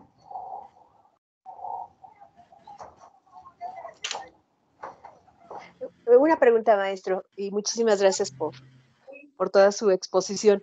En las zonas arqueológicas nos menciona que Trapiche es la más alta de Mesoamérica. ¿Hay otras zonas arqueológicas en El Salvador que estén así de grandes, o sea, como Palenque, como las zonas que hay en México, como Teotihuacán? ¿En El Salvador hay algo similar? Fíjese que, bueno, la estructura de 3.1 del Trapiche fue una de las más grandes del sureste de Mesoamérica, no de toda Mesoamérica, pero del sureste de Mesoamérica, y para el preclásico medio y tardío. Tiene 23 metros de altura. Por ejemplo, la pirámide de la Venta del preclásico medio tenía 30 metros de altura, ¿verdad? Entonces, allá en la costa del Golfo. Entonces, el Trapiche, esta estructura fue una de las más altas en ese momento. En cuanto a asentamientos ya posteriores, hay algunos sitios pues relativamente grandes en El Salvador, aunque la verdad que ninguno alcanza las dimensiones de lo que, bueno, podemos observar en Teotihuacán u otros sitios en territorio actualmente mexicano. Sin embargo, pues, por ejemplo, le podría mencionar sitios como Cihuatán, Las Marías, en el centro de El Salvador, que son del periodo postclásico, que tienen 3 kilómetros cuadrados, 5 kilómetros cuadrados de extensión, ¿verdad? Que pues no son sitios pequeños, son sitios grandes, sitios de extensión grandes, y que tal vez también no presentan estructuras tan monumentales como se pueden ver en Teotihuacán o en el Templo Mayor o en otros asentamientos del territorio mexicano, o incluso aquí de la zona maya, como el que mencionó usted, ¿verdad? Palenque y otros sitios. Entonces, sin embargo, sí hay asentamientos prehispánicos que son muy relevantes, muy interesantes también, porque compartimos algunas cosas con zonas en el actual territorio mexicano, ¿verdad?, en todos los periodos. Ahorita hablamos del preclásico, pero si en algún momento en el futuro tenemos la oportunidad de hablar del periodo clásico, del posclásico, se van a dar cuenta ustedes que tenemos otra conexión, ¿verdad?, siempre en esos periodos. Muy, muy interesante. Muchísimas gracias, maestro. A usted. ¿Alguna otra pregunta? Maestro, Adelante. Adelante. Una inquietud que me surge es la lengua. ¿Qué lengua estaba emparentada de aquella región con la nuestra? Buenísima pregunta, buenísima pregunta. Bueno, para el preclásico, especialmente para el preclásico temprano y quizás parte del preclásico medio, se supone que el occidente, centro quizás y occidente del Salvador estaba dentro de la esfera Zoque. Creo que hablaron de eso en la sesión anterior, ¿verdad? Con el doctor Emiliano Gallaga. Sí. Platicaron un poquito de eso, ¿verdad? De sitio Chiapa de Corzo y la ocupación que pudo haber tenido. Entonces, es probable que los Mijezoque haya alcanzado hasta el occidente del Salvador. Es bien complicado, ¿verdad? Es bien difícil. Yo no quiero darle seguridad porque también me estaría arriesgando, y si esto queda en la red puede haber colegas ahí que comiencen a criticar, ¿verdad? Pero es probable, ¿verdad? Que la zona chalchuapaneca pudo haber estado en esa esfera Zoque para ese periodo. Y esto se dice principalmente por los elementos olmecas que alcanzan hacia el periodo preclásico medio, ¿verdad? En esta región. Entonces ahí es por ello que se hace la similitud. Ya hacia el preclásico tardío es casi seguro que la ocupación era maya. Y bueno, también Xinca en algunos momentos, pero si ustedes pueden ver lo que les mostré, el monumento 1 de Chalchuapa, que tiene fechas calendáricas mayas, y el monumento fragmentado que fue encontrado también ahí en Chalchuapa, en el Trapiche, que tiene el 7 Bactum, pues esos son ya es numeración total y absolutamente maya. Entonces estamos hablando de poblaciones mayas del preclásico, ¿verdad? No los mayas clásicos que alcanzaron su apogeo hacia ese periodo, ¿verdad? Sino que mayas del periodo preclásico. Muchas gracias, maestro. Señora Catalina, adelante con su pregunta. Ya, maestro, ya está respondida. Le agradezco mucho y felicidades a todo el grupo, pero además el privilegio que hemos tenido, el contacto con gente tan involucrada en las investigaciones en El Salvador, pues no hace menos el trabajo de cada uno de ustedes y felicidades a todos. Gracias. Por ahí veo una mano levantada, Ricardo, no sé. Ya. Ah, ok. Gracias, profesor. Excelente. Gracias a ustedes. Muchísimas gracias. Me imagino que algunos los conozco. Ahí me disculpan porque no los veo, pero me imagino que algunos los conozco de las ocasiones anteriores o de si han visitado el país con Ricardo. Sí. Claro que sí. Ok. Bueno, si no tenemos más preguntas, Ivonne, ¿alguna pregunta que tengas?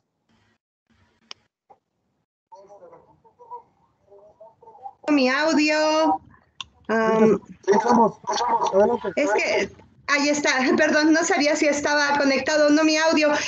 Julio, muchas gracias, qué placer escucharte, interesantísimas todas estas imágenes de El Salvador. Tuvimos la fortuna de que nos dieras esta visita guiada justamente en El Salvador, en el Congreso Centroamericano en noviembre de 2019, inolvidable, ¿no? Desde entonces, pues conocimos parte de lo que has investigado y de verdad que te agradezco mucho ese interés por compartir y ese saber compartir, porque no siempre se tiene, ni menos las dos cosas, y además este conocimiento tan vasto. No me queda más que felicitarte, de verdad, enviarte un saludo bien grande desde México y que ojalá que te veamos muy pronto.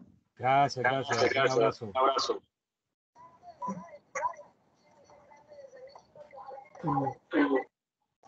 ¿Alguien más? ¿Alguien más que quiera preguntar?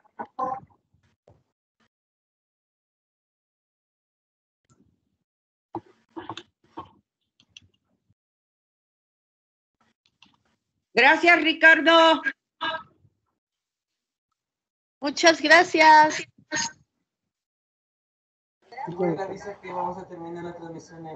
Ok, pues si no no lo hay más escuchamos. preguntas, quiero darle las gracias a Julio por su excelente participación, gracias a todos por asistir a la sesión y estaremos dando también por terminada la sesión, la transmisión en vivo en YouTube. Más tarde subo la grabación para quien quiera volver a verla o para quien quiera bajarla. De antemano, muchas gracias a todos, muchas gracias a Julio por su excelente ponencia. No me queda más que agradecerles y nos vemos en la siguiente sesión regresando de Semana Santa con la participación de otro salvadoreño, de el arqueólogo Hugo Vladimir Díaz Chávez, que nos va a dar una plática sobre un sitio interesante también del Salvador, Tacuzcalco. Muchas gracias de antemano, saludos a todos. Gracias, igualmente. Gracias. Gracias.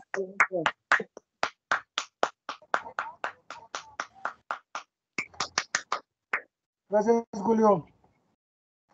Gracias, Ricardo. Abrazos y saludos a Evelyn, a Carlitos. Igualmente. A la bebé también. Pues ya no está tan bebé, pero gracias. Sí, me imagino. Bueno, hasta luego, estamos en contacto. Evelyn. Hasta luego, abrazos desde México. Abrazos. Muchas gracias. Se acabó la pila. Ay. ¿Qué?